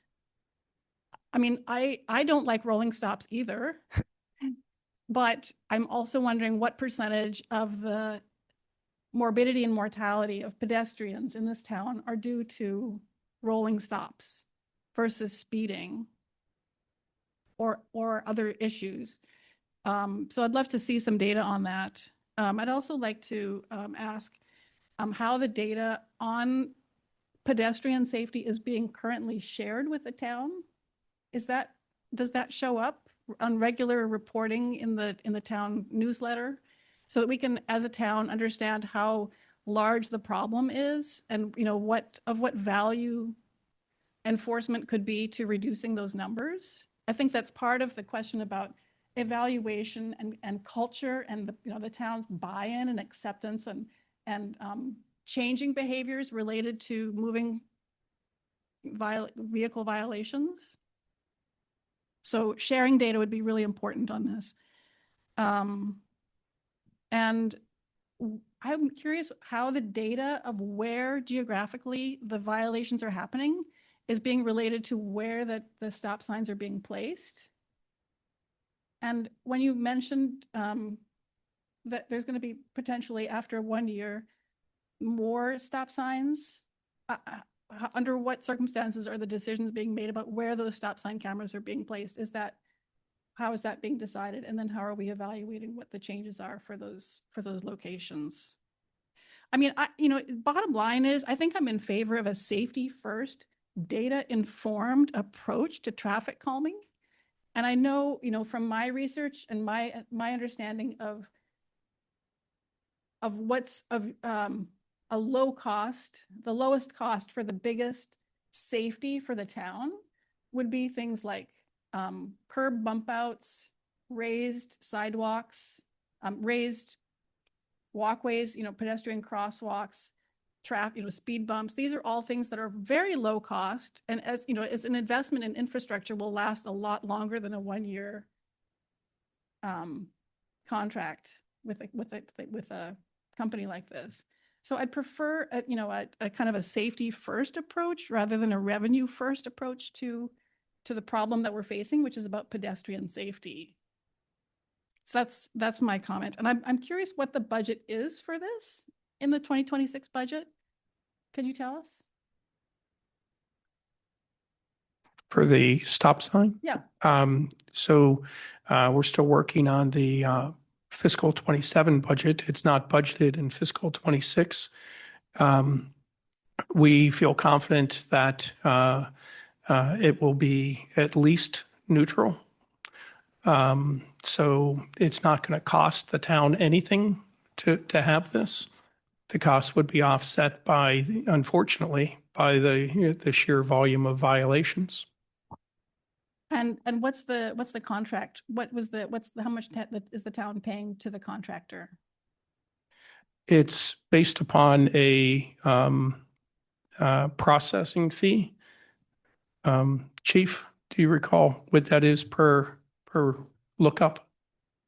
Yes, I believe the camera rental is $1,000 per month, and then it's a $10 per lookup fee per violation. So 5,000 a month times 12? Well, I don't think we decided on how many locations we're going to have. Oh, I'm sorry. I thought I heard you say 5. No.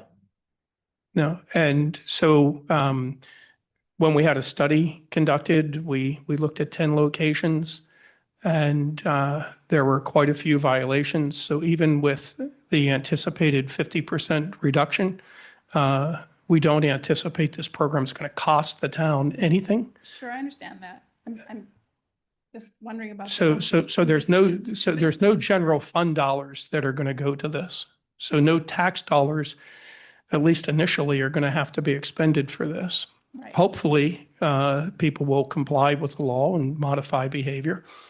And if that happens, we will report that back to the council.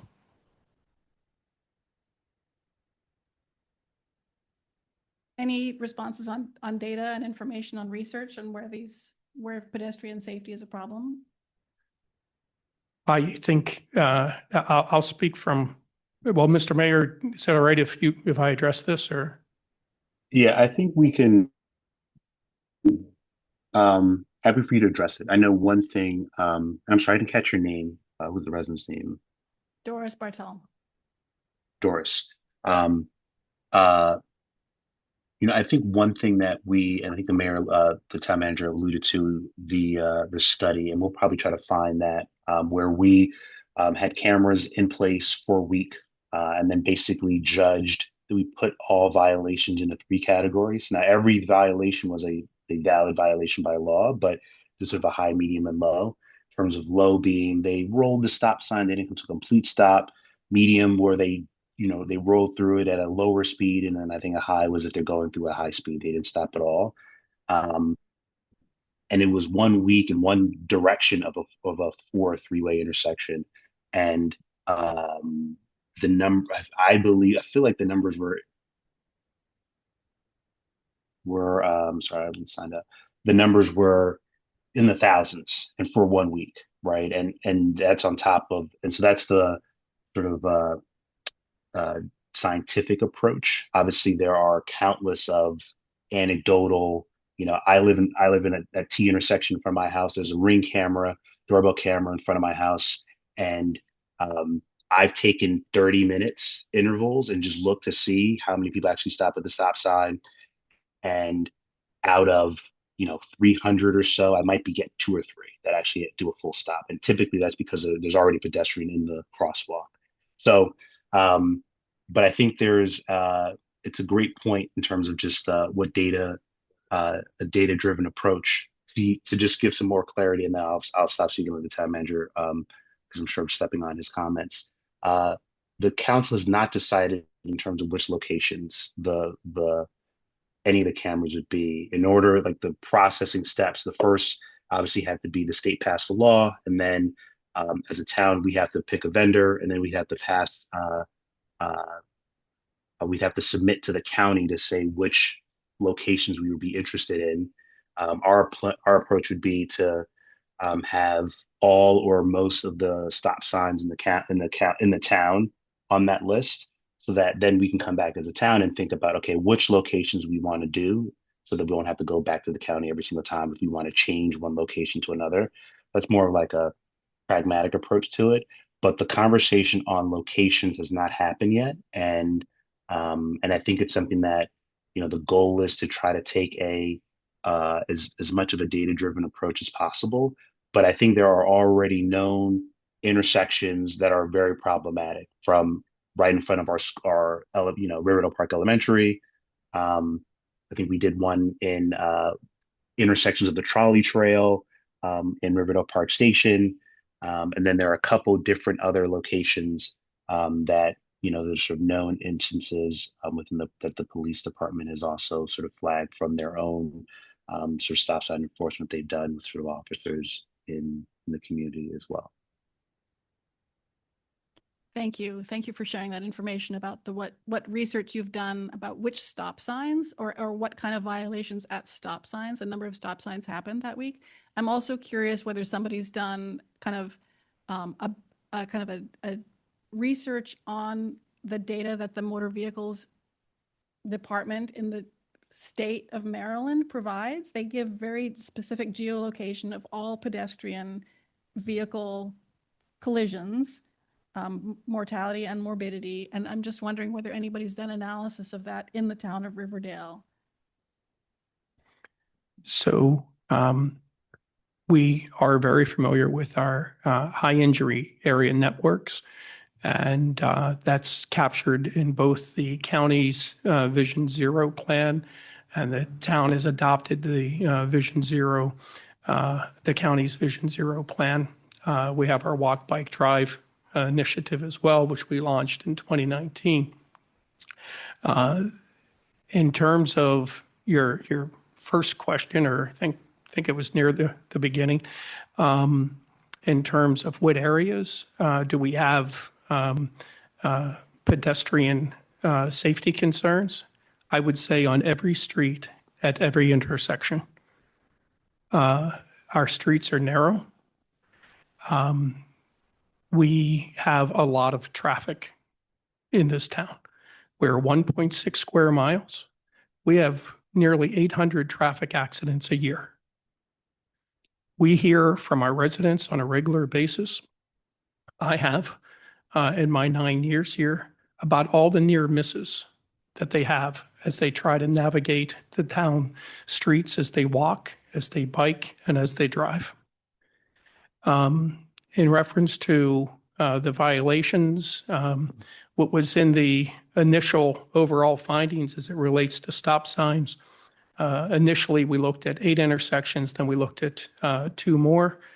And when looking at the 8, they found that 4,795 violations per day. And so that means that 74% of all vehicles daily were disregarding stop signs. And how many of those were related to pedestrian mortality and morbidity? Pardon? I can't hear you. I'm getting over a cold and I've an ear issue. I think, we can let this go. I understand you've done all of that data. I'm trying to link the data on pedestrian mortality and morbidity to the numerous, violations that are clearly happening. I don't disagree, but they're definitely happening. I see them too. And you're curious in terms of the number of people that are being injured or killed. Yes. Based upon that bad behavior. Yes. And I would say, Chief, do you know how many people have died in town in pedestrian accidents or been injured in town in pedestrian accidents? At when stop signs have been violated? Well, I know 2 children that were killed at Riverdale No, I'm Elementary. very aware of that. Yeah, yeah, of course. And the respectfully, other pedestrian. if I may, Chief, and respectfully, on that, our staff were the first to respond. And it was our chief who was there comforting those children. And so I think that's just important to note that it's not just an accident that happened. It was our chief who was there on the ground holding that child's hand. So his comment should not be easily dismissed. Chief? As far as other pedestrian fatality accidents, they've occurred on state highways where there's either at an intersection or on a state highway where there's not a crosswalk. Yeah, I mean, I totally agree. And thank you so much for your service and for your kind help and Thank you. attention.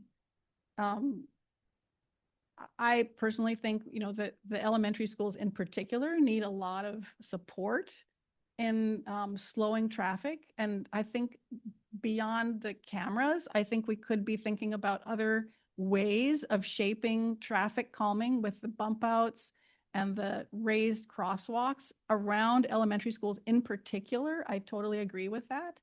I guess part of my concern is that we're relying on the cameras to fix a larger problem than they can actually fix.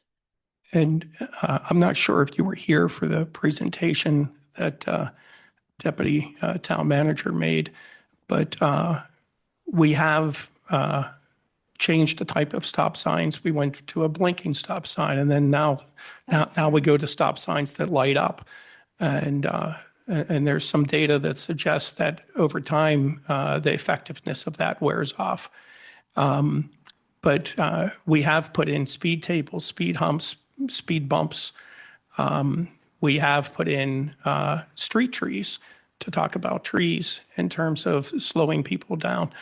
So we are modifying the environment, and our program is based upon our E's, and one of those E's is enforcement, and that enforcement can happen either through police conducting traffic stops or through automated enforcement. And but enforcement, from what we understand, based upon best practices across the country and recommendations from various groups, enforcement is an important aspect in creating a safer environment. We're not talking about enforcement alone here in Riverdale Park. We're talking enforcement, engineering, environmental enhancement, equity, making sure we're improving things across the town, and education. And part of the education is good conversations like this evening. Yeah, I mean, thank you so much. And I really would, I think part of the goal in this whole initiative would be to find ways of explaining the bigger picture of what the problem is, as well as the bigger picture of what the solutions are and what components stop sign cameras might have to play in this larger picture. And I think that message has not been, could be strengthened in the process of kind of designing your rollout of this initiative. Thank you. And I want to thank you for that. And again, when Ms. Barnes was presenting earlier, she touched on the comments, or touched on the company and how they have a focus on community education and buy-in. And so this is not the last conversation. There's many more. So I really appreciate you sharing your thoughts. Since I'm still here, I just want to say thank you so much to the panel that did the presentation on the tree canopy. As a public health professional, trees make a huge difference on people's health. So that's also another argument for your successful campaign for that. Thank you. Thank you. Any other public comments?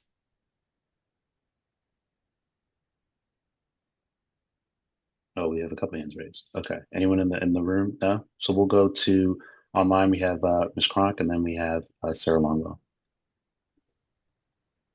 Thank you, Mr. Mayor.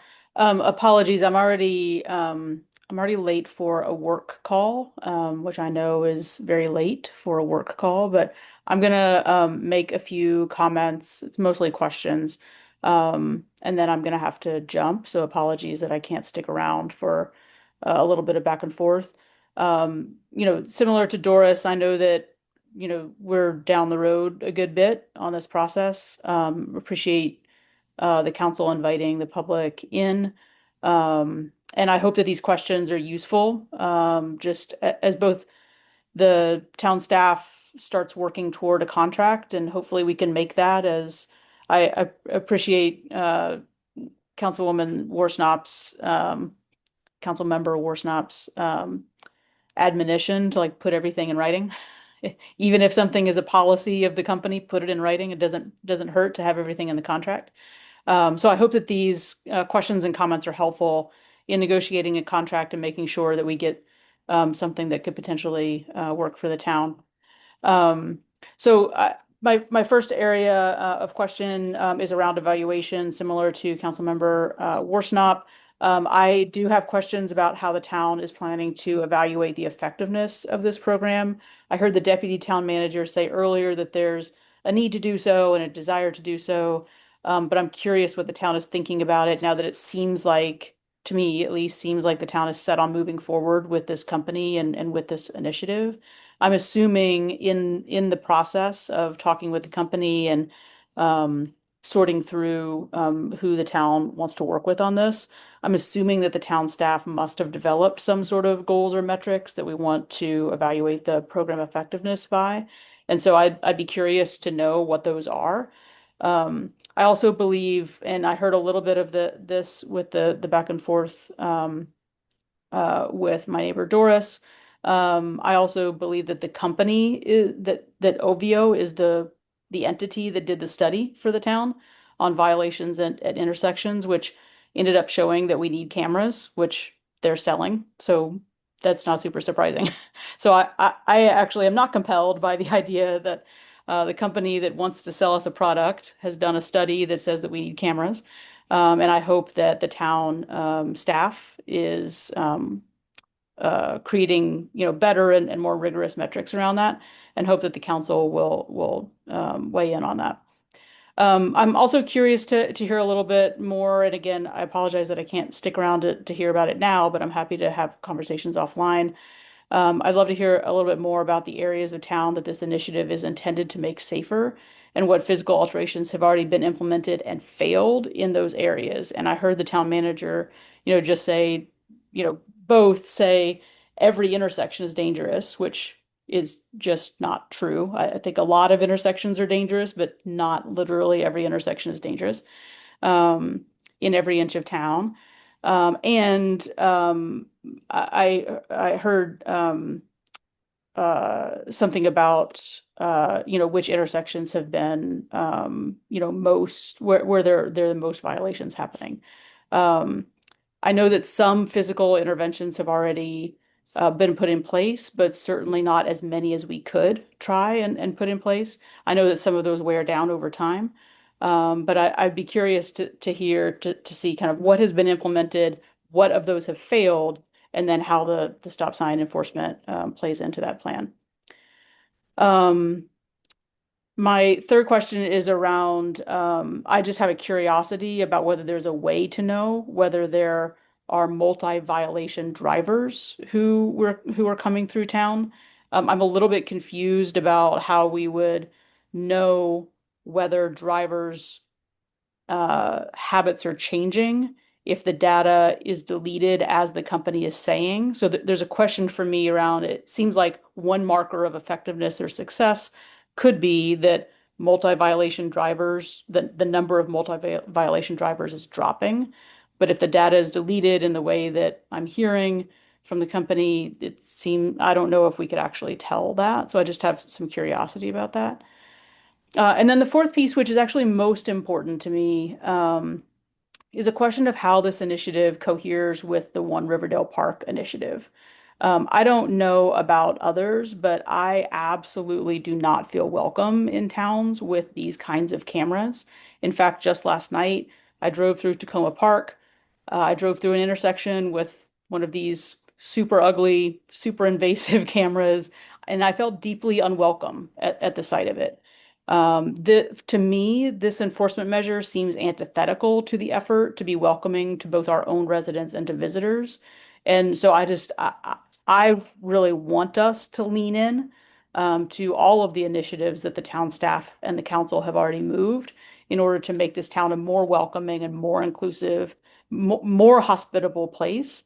And to me, stop sign cameras, the way they look, the way they're set up, the way that they're monitored, the way they're enforced, actually is antithetical to that. So I apologize that I have to drop a bunch of questions and comments and then hop off of Zoom. I hope that those are helpful to town staff and to the council, and look forward to further conversation. Thank you, Heather. Appreciate that. No, great questions and great thoughts and feedback. I'm sure you'll follow up offline, and we're happy to do so as well. Next we have Ms. Longwell.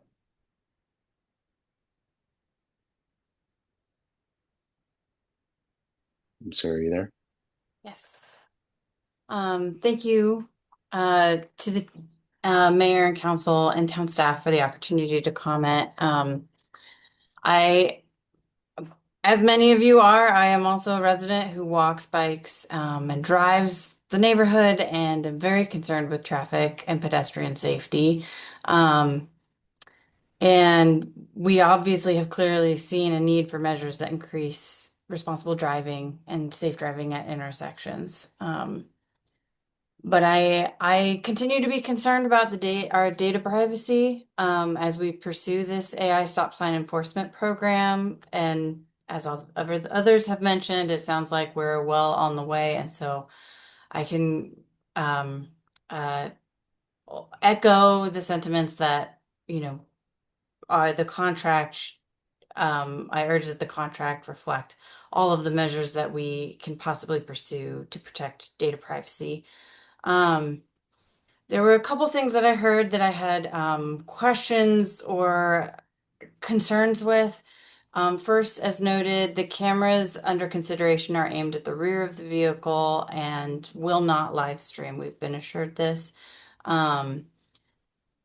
Maybe these are other products that Obvio's selling. Maybe there are these cameras that are features that we're just not activating. But Obvio has on their own website stated that their cameras can be used for a wide range of enforcement, including stop signs, speeding, cell phone use, seatbelt violations, failure to yield, parking in bike lanes and bus lanes, to name a few. And then, of course, as we've already heard questions about the live streaming. And we've heard assurances that Maryland law currently requires that enforcement to be behind and to prevent other types of enforcement with these cameras, but laws can be changed. And as we're seeing now, there's already two bills, SB 0613 and HB 0908, under consideration for deploying AI cameras capable of detecting cameras using mobile phones in PG County and in Montgomery. And the photos that get created from this type of enforcement are so close that the faces have to be blurred out.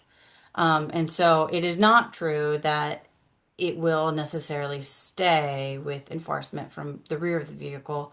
And so I would be concerned with looking at how this contract might be impacted by that new law if that were to pass as well. And then in addition, it has been noted that Maryland state law prohibits the MVA data from being used for federal immigration enforcement purposes without like a judicial warrants are required. But we have also seen reporting on how the MVA, including many other states, DMV, departments use a third party called NLETS, NLETS, and that is used by law enforcement. It's like a law enforcement database that gets all of this different information, and ICE has access to that database. And so the MVA doesn't necessarily provide the information directly, but they have access to all of the MVA data via NLETS. So it's not true that they do not have access to that data. And then lastly, not necessarily to do with Obvio, but we know that vulnerabilities in companies' security sometimes isn't necessarily known until it gets tested by good or bad actors.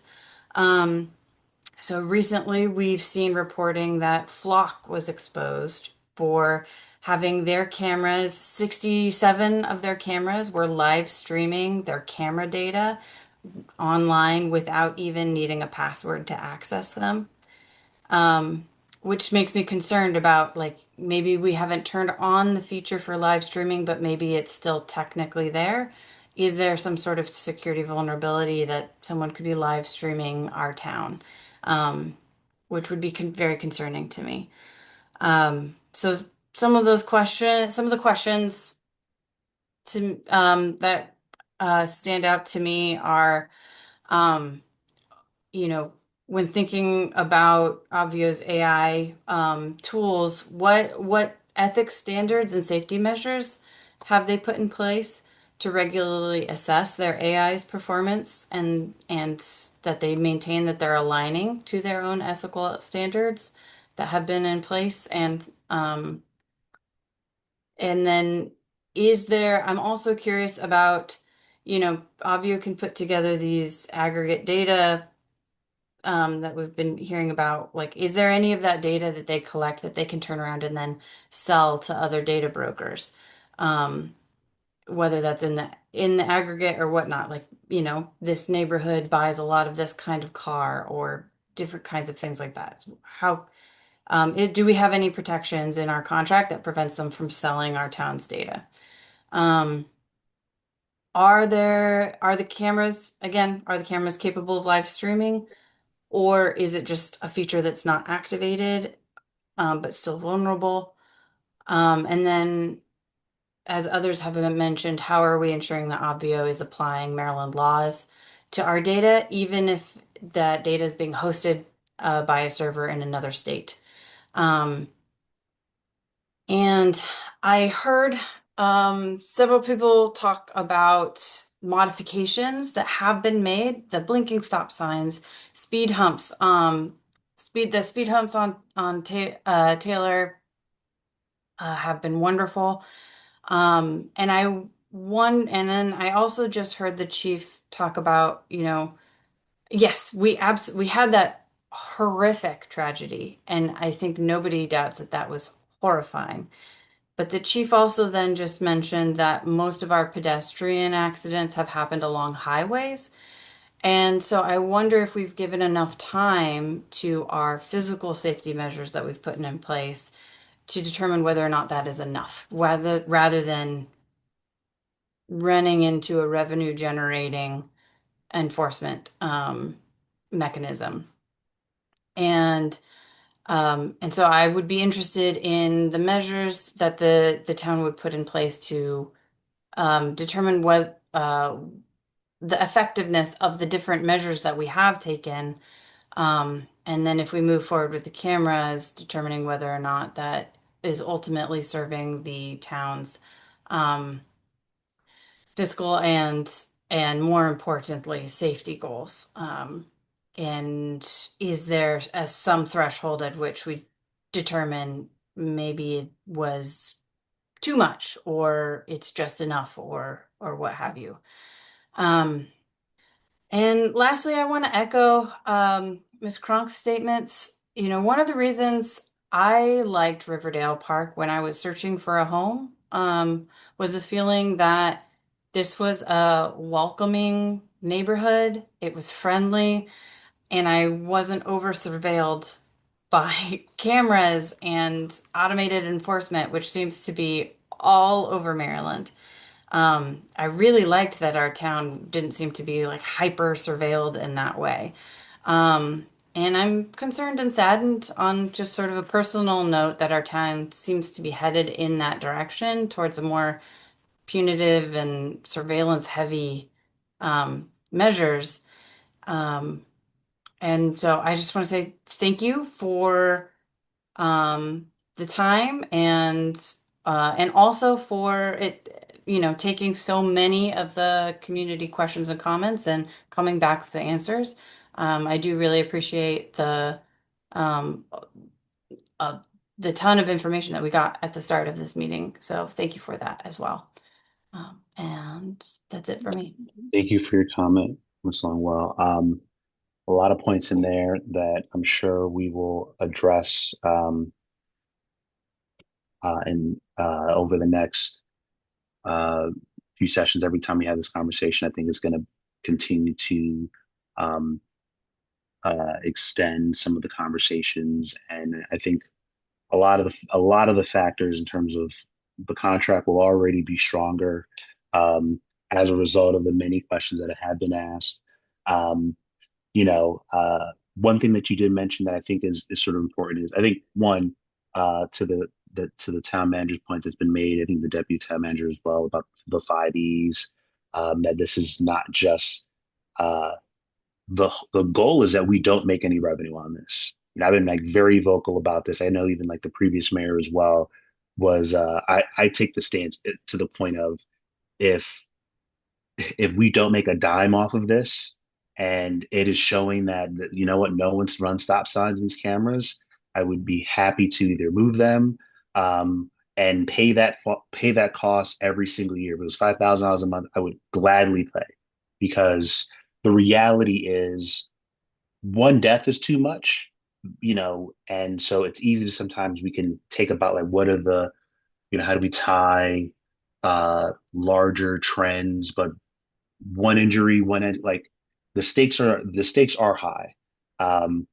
And I think, what I appreciate is sort of the vocal group sort of talking about these issues. But I think what is not necessarily always said is there's also a vast majority of folks in town who are welcoming and looking forward to this as well. They may not be on the call and speaking in public comments, but we do hear from both sides. And there is an element of, if there was one single silver bullet that would fix this, everyone would have tried this. And it's not just a Riverdale Park issue. This is obviously is a national issue, but even if you just take our county, our part of the county, I talk to mayors and council members all across Prince George's County every month, all the time. And this is the same conversations we're having today is the same conversations that they're having as well.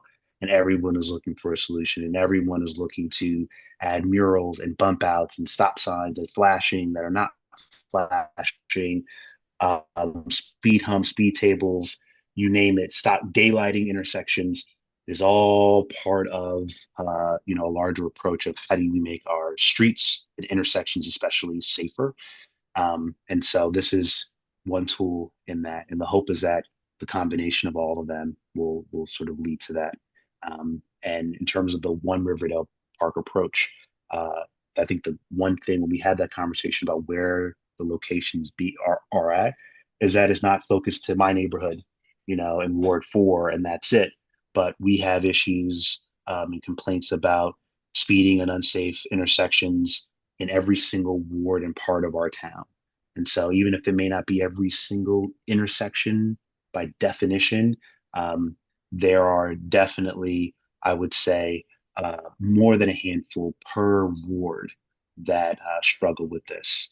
There is no safe corridor where, we would say, it is disproportionately safer in terms of intersections as opposed to others, outside of if there's, some type of, unfortunately, I would say as an example, in front of College Park Academy, as a person who drives there every single day, you do notice that behavior has changed. People do slow down, and you can tell when someone's not from around here, doesn't drive it often, because they are, they're right on your tail, and they're either honking or doing something. They're like upset that you're going 20 miles an hour. as an example. But I appreciate the comments. Looking at, we've got one more online. Is there anyone else in the room that have public comments? It doesn't appear so, sir. Okay. We have Miss Abby online. Oh, Yeah, hey y'all. You're still there? Is it okay to start, Mr. Mayor? Yes, you are. Thank you. Hey y'all. Go ahead. I'm sorry to have jumped on late. I've sort of gotten a little bit of an update over text message from Heather. And so I apologize for missing the conversation. And I also just want to echo Sarah and say thank you for so much discussion about this. You know, I've lived in Riverdale since '09, and this is very, very clearly an issue that people are concerned about, not only along the roads that the state. I just walked along East West Highway to my house, and it's terrifying. So it's the town run roads and the state run roads that are a concern. There's a few things that I just want to reiterate and also ask directly.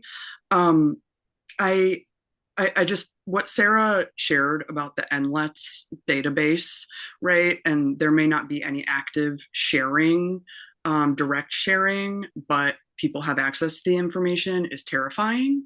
And so I really hope that the deputy town manager and others can get to the bottom of that information, because that is sure as heck against the One Riverdale Park sentiment.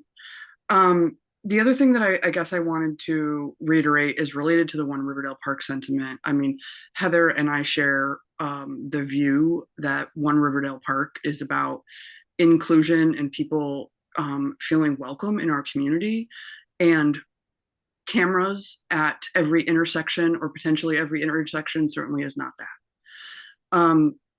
And then the other two things that I wanted to ask is, you know, it seems as though this, you know, the town is really moving in the direction of trying to be more sophisticated in everything that it does. And I guess my question around the automated cameras is, there's so much research, and I am a massive civic nerd. So I have done a deep dive on the research about physical intervention on traffic calming. And the interventions, physical interventions, show a massive positive influence on safety and a whole bunch of other things in communities. And the research actually shows that signs and colors are much, much less effective than physical interventions. So a blinking stop sign is going to be massively less effective than, you know, the tables and several of the other things that the mayor just listed off. So one of my questions is, what is the research that you're looking at that is showing that these automated cameras have the immediate crash reducing, pedestrian injury reducing effects? Because I'd love to see it. And then the second question is a very direct question. You know, I understand that the ask to the county may be to be able to move cameras around. And I'm just really interested in, how many cameras are we talking about? Can we land on a number of cameras if this is really moving forward? You know, what is the number that the town is really looking into?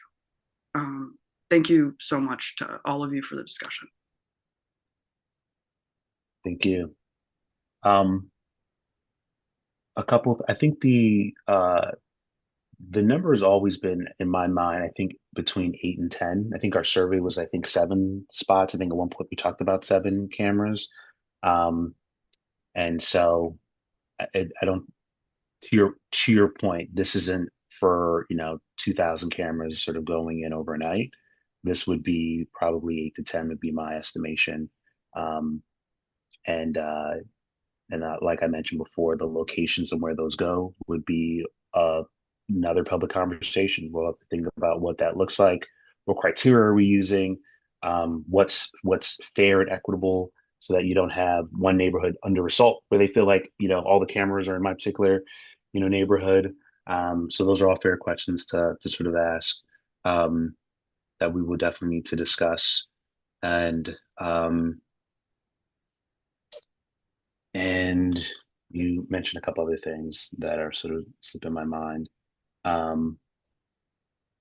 But I think that in terms of the access to the like sort of database, it is a scary reality, that I could completely share.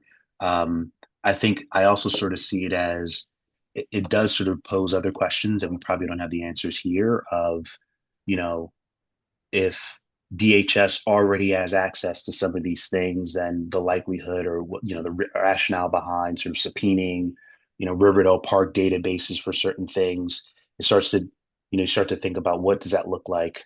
I've been told that you have to have a legitimate law enforcement, need in terms of sort of looking this up, but I know that, that doesn't necessarily bring comfort to folks if you're already sort of questioning the validity of what that means for DHS. But there are some laws and policies in place. But again, we're in unprecedented times.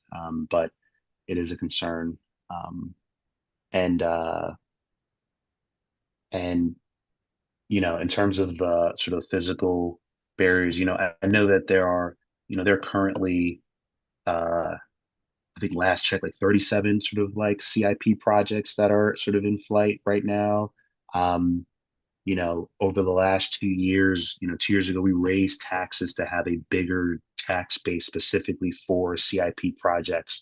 And we know those are things that we're trying to put in place. One of the realities that I've been frustrated with, but it's the fact that we live in, is that whether it's permitting or other issues, like we've run into issues where we haven't been able to move as quickly as we want to, because, like, as an example, we wanted to have like a raised crosswalk in the intersection of Riverdale Road and Taylor, right at the intersection, right across from the elementary school. And we know because of stormwater stuff and permits and other things, like those things are delayed. And so, one of the advantages that cameras do bring is, the process that we're going through now. It allows them to sort of be deployed quicker, and they can be moved and removed quicker than some of the sort of physical environment changes. So we're pursuing all at the same time. This is definitely not one we tried and we're going to stop and then do something else.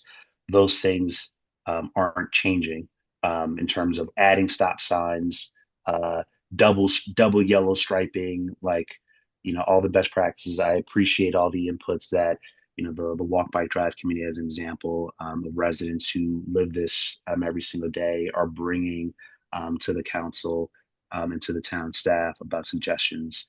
And so, I see this as a plus and not let's exhaust everything, because we've been trying to do this. This is not a new issue, as everyone pointed out. And so this is something that we've been working on, the physical barriers, lighting, flashing stop signs, all the things. This has been something that's been going on for decades that we've been trying to do, right? And automated stop sign enforcement is something that only happened really recently and only pushed through in PG County to start off with. As a result, like the unfortunate deaths of our 2 elementary school students were the driving catalyst for that law actually being passed. And so we are in this new phase with another tool that didn't exist prior to a few years ago. And so it's added. This isn't. I just want to be clear that this is not something that anybody woke up recently saying like, oh, we probably need to figure this out. This is something that we've been, the town, long before I was in government, has been trying to sort of solve for as well. And if we didn't address any comments, please feel free to reach out, because I know I'm sure Heather will reach out as well. There's a couple things that she brought up that I didn't want to address when she's not here, because that wouldn't be fair for her. All right. Any other comments? I know we've kind of gone long, but I know this is really important and a lot of folks came out for this. I will end public comments.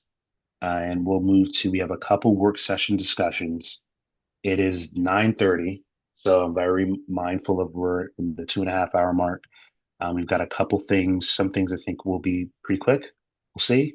But we'll try to get us out at a decent hour. And I'm already sort of thinking about my report will probably be, probably save it for maybe another meeting. But let's go to the street closure request on Ravenswood Road for the community forest grant opening. Good evening, Mr. Mayor and members of the council and community. Staff seek input from the mayor and council regarding a requested street closure for Ravenswood Road from 5 to 7 p.m. on Friday, May 15th for the grand opening of the Ravenswood Community Forest. The rain date for this event is Saturday, June the 6th. Staff were recently contacted by Casey Trees to request street closure, which is approximately 150 feet in front of 4702 Ravenswood Road, for an event to be held on the 15th from 5 to 7. This event is described as a free 2-hour block party and ribbon cutting to celebrate the completion of the community forest, which, as we all know, transformed a previously overgrown and vacant lot into a pocket park. This event will include a food truck, maybe an ice cream truck, activities for the kids, live music from the community-based brass band, which is actually the neighbor to the property where this event will be held, and giveaways by Casey Trees. The event planners have confirmed that DPI are not going to require a special event permit. We've already talked internally. Chief Turner does not have any concerns with any public safety related concerns with the closure. And at the bottom of the staff report, you'll see the area that where the park is located, and then the anticipated closure of Ravenswood Road. It's strategic so that it's not too impactful on either side of the neighbors on either side, but it is specifically for these events, this event from 5 to 7 p.m. on May the 15th. Oh, and this is also a very good candidate for our community spirit grant, and we have definitely shared that information already. Thank you. Thank you. That was going to be one of my comments, and hopefully we're invited. Any comments from council?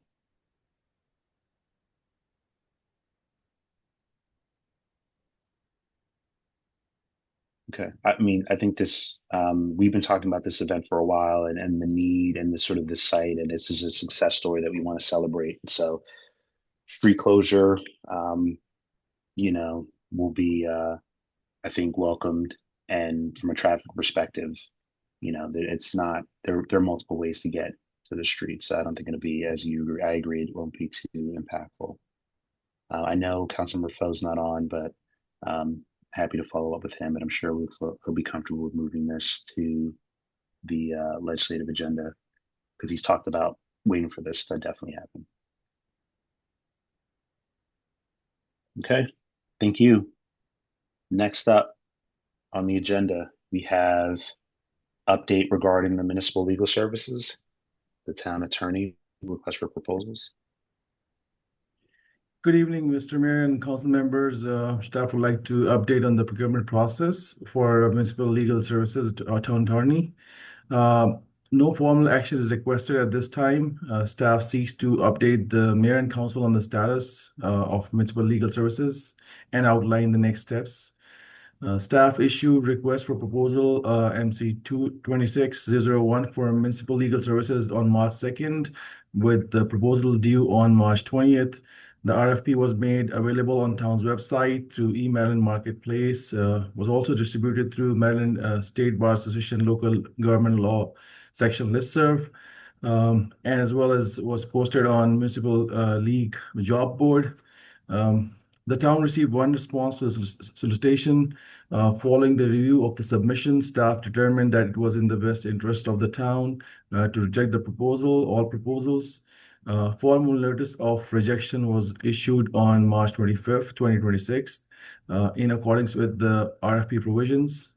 For the next steps, staff plans to issue the RFP again in early April 2026 with expanded outreach, including reposting through the regular platforms, which includes eMaryland Marketplace, utilizing the MSBA Career Center Job Board, Staff would this time also conduct a targeted direct outreach to firms with municipal legal services experience.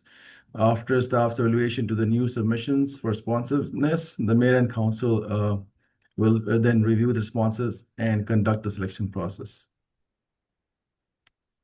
With that, if there's any questions.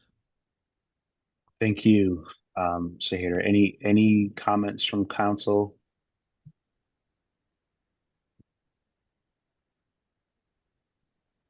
Mr. Mayor? Councilmember. Just curious, and I know, there's a level of privacy with personnel issues like this, so you might not be able to answer the question, but I'm curious about the one applicant. What made us determine that it was in our interest to reject that? We won't be able to address that here, sir. Understood. Thank you. Thank you, Councilmember. It's unfortunate, but I think as I hope that sort of staff have like a good plan on different approaches, individual outreach to try and either expand the population or try to get this on the radar of law firms and lawyers that that we know come highly recommended.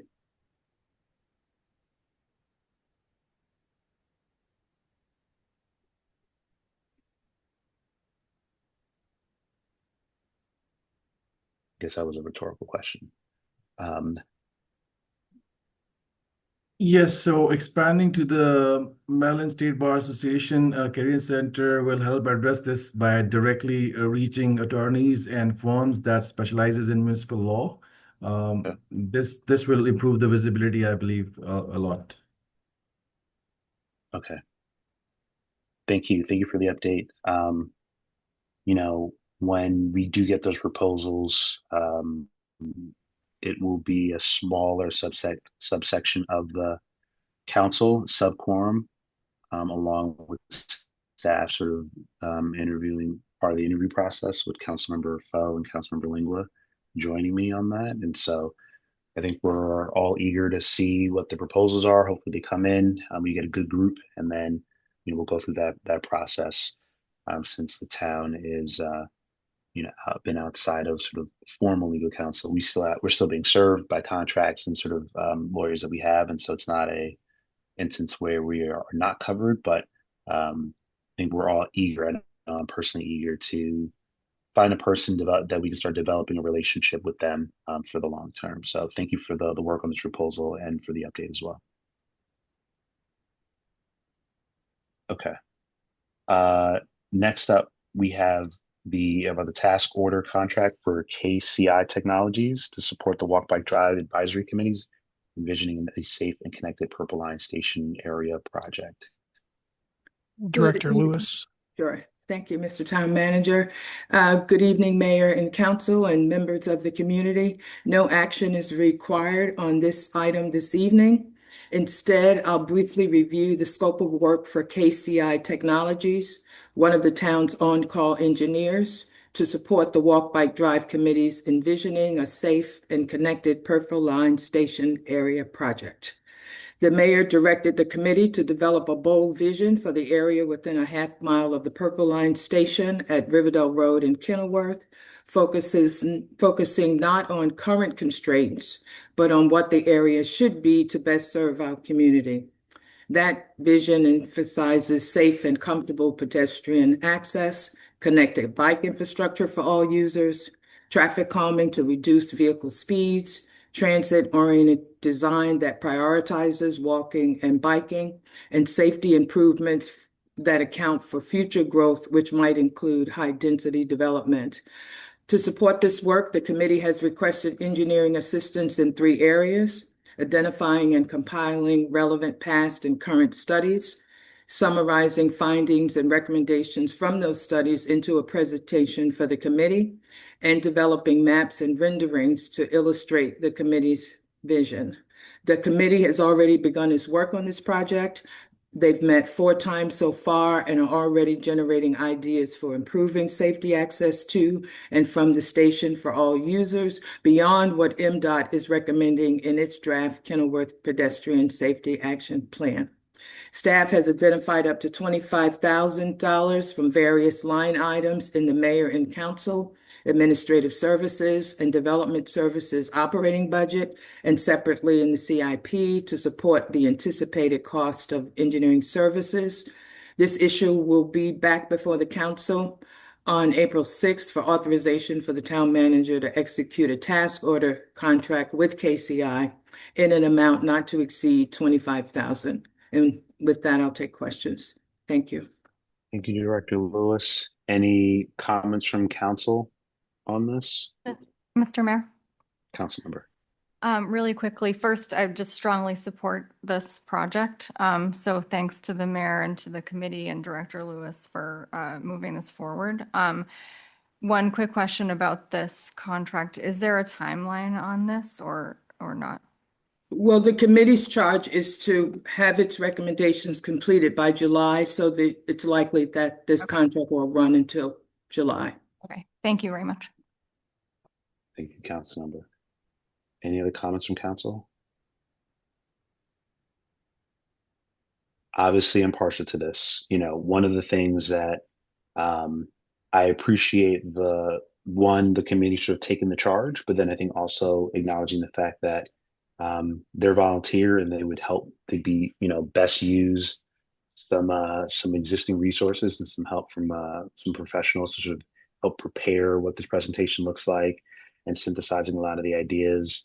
And, you know, it's clear that if we don't do it as a town, there is no guarantee that it will be done. And so the more that we can get something that is not just sound in theory, but also sound in presentation, you know, and pulling together as many, you know, studies and the real focus area, the better off we'll be. And so I'm definitely in support of this. And thank you for staff for being able to identify funds from the current budget to sort of help pay for this. Any other comments from council? Okay, thank you. Moving forward, we have minutes, as always.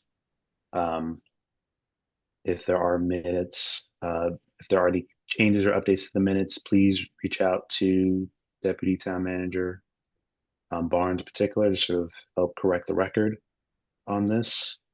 If there's any questions, please feel free to speak up. Okay. Moving to unfinished business, council rules of procedure. I know this has been on our unfinished business for a few months now, definitely since January.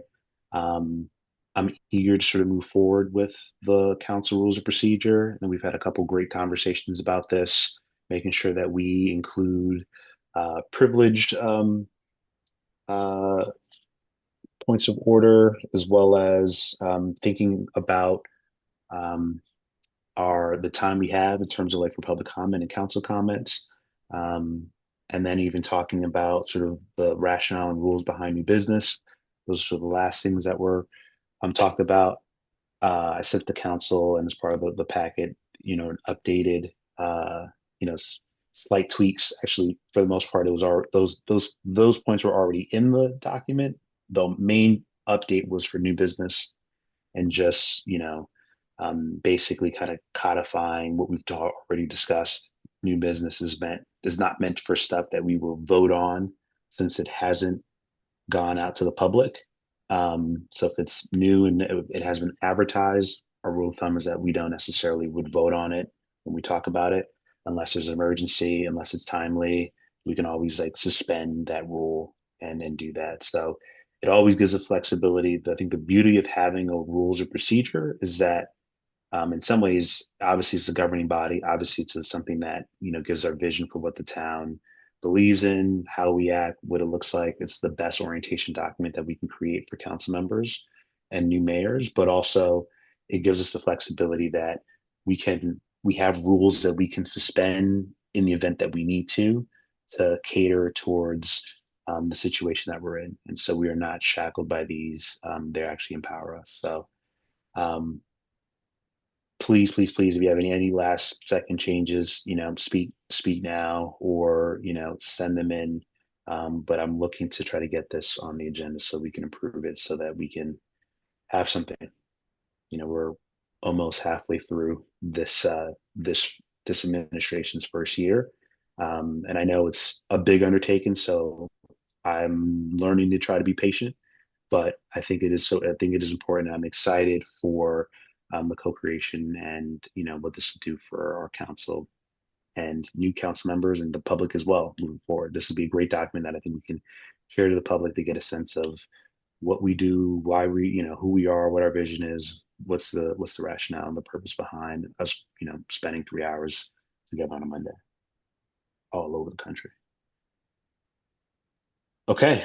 Are there any items of new business? All right, hearing none. I am conscious of the time and knowing that we do have a meeting in a week. I would ask if folks are okay that we push the ward reports to next week, but giving folks that they have a sort of pressing, time-sensitive thing that they want to cover, obviously feel free to.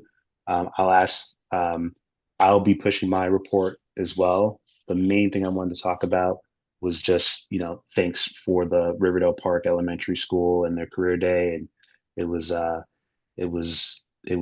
special to be able to sort of try to explain to second and fourth graders and kindergartners what a mayor is and what some of their needs are, and a lot of great answers. And so I will take that back moving forward. But Mr. Town Manager, since your reports tend to have the most time-sensitive items, we'll allow you to have a town manager report if you have anything to report, and then we will assess from there after you're done. In 30 seconds or less, sir. Just wanted to thank those who were able to attend the State of the Town last week.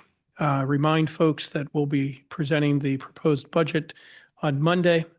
And unfortunately, our police department lost to the teachers in the basketball game at Riverdale Elementary the other day. But the students had a really good time. Perhaps next year we could draft the mayor to join the game. I'll start working on my jump shot now. No, I appreciate the update and obviously thank you for the State of the Town. I know a lot of work went into that from staff, and I really appreciate that as well. Okay, any from the council, any council reports that are burning that you'd like to offer now? Mr. Mayor, I just like to flag concern with the town manager's report. We need to address that as a community. We can't let that happen again. That's all, Mr. The Mayor. basketball results, Can't be losing it on the hardwood. Can't do that. Chief Turner, I'm sure, is taking notes. Okay. Okay. Hearing silence, I will then adjourn the meeting at 9:48. I want to just thank everyone for sticking through this. I know I was cautioned about talking about trees plus stop sign enforcement would be a lot, but I think it's the right conversations that we need to be having, and I look forward to these types of conversations and the feedback that we'll get from it. Everyone enjoy your holidays and be safe, and we will see each other in a week. Take care.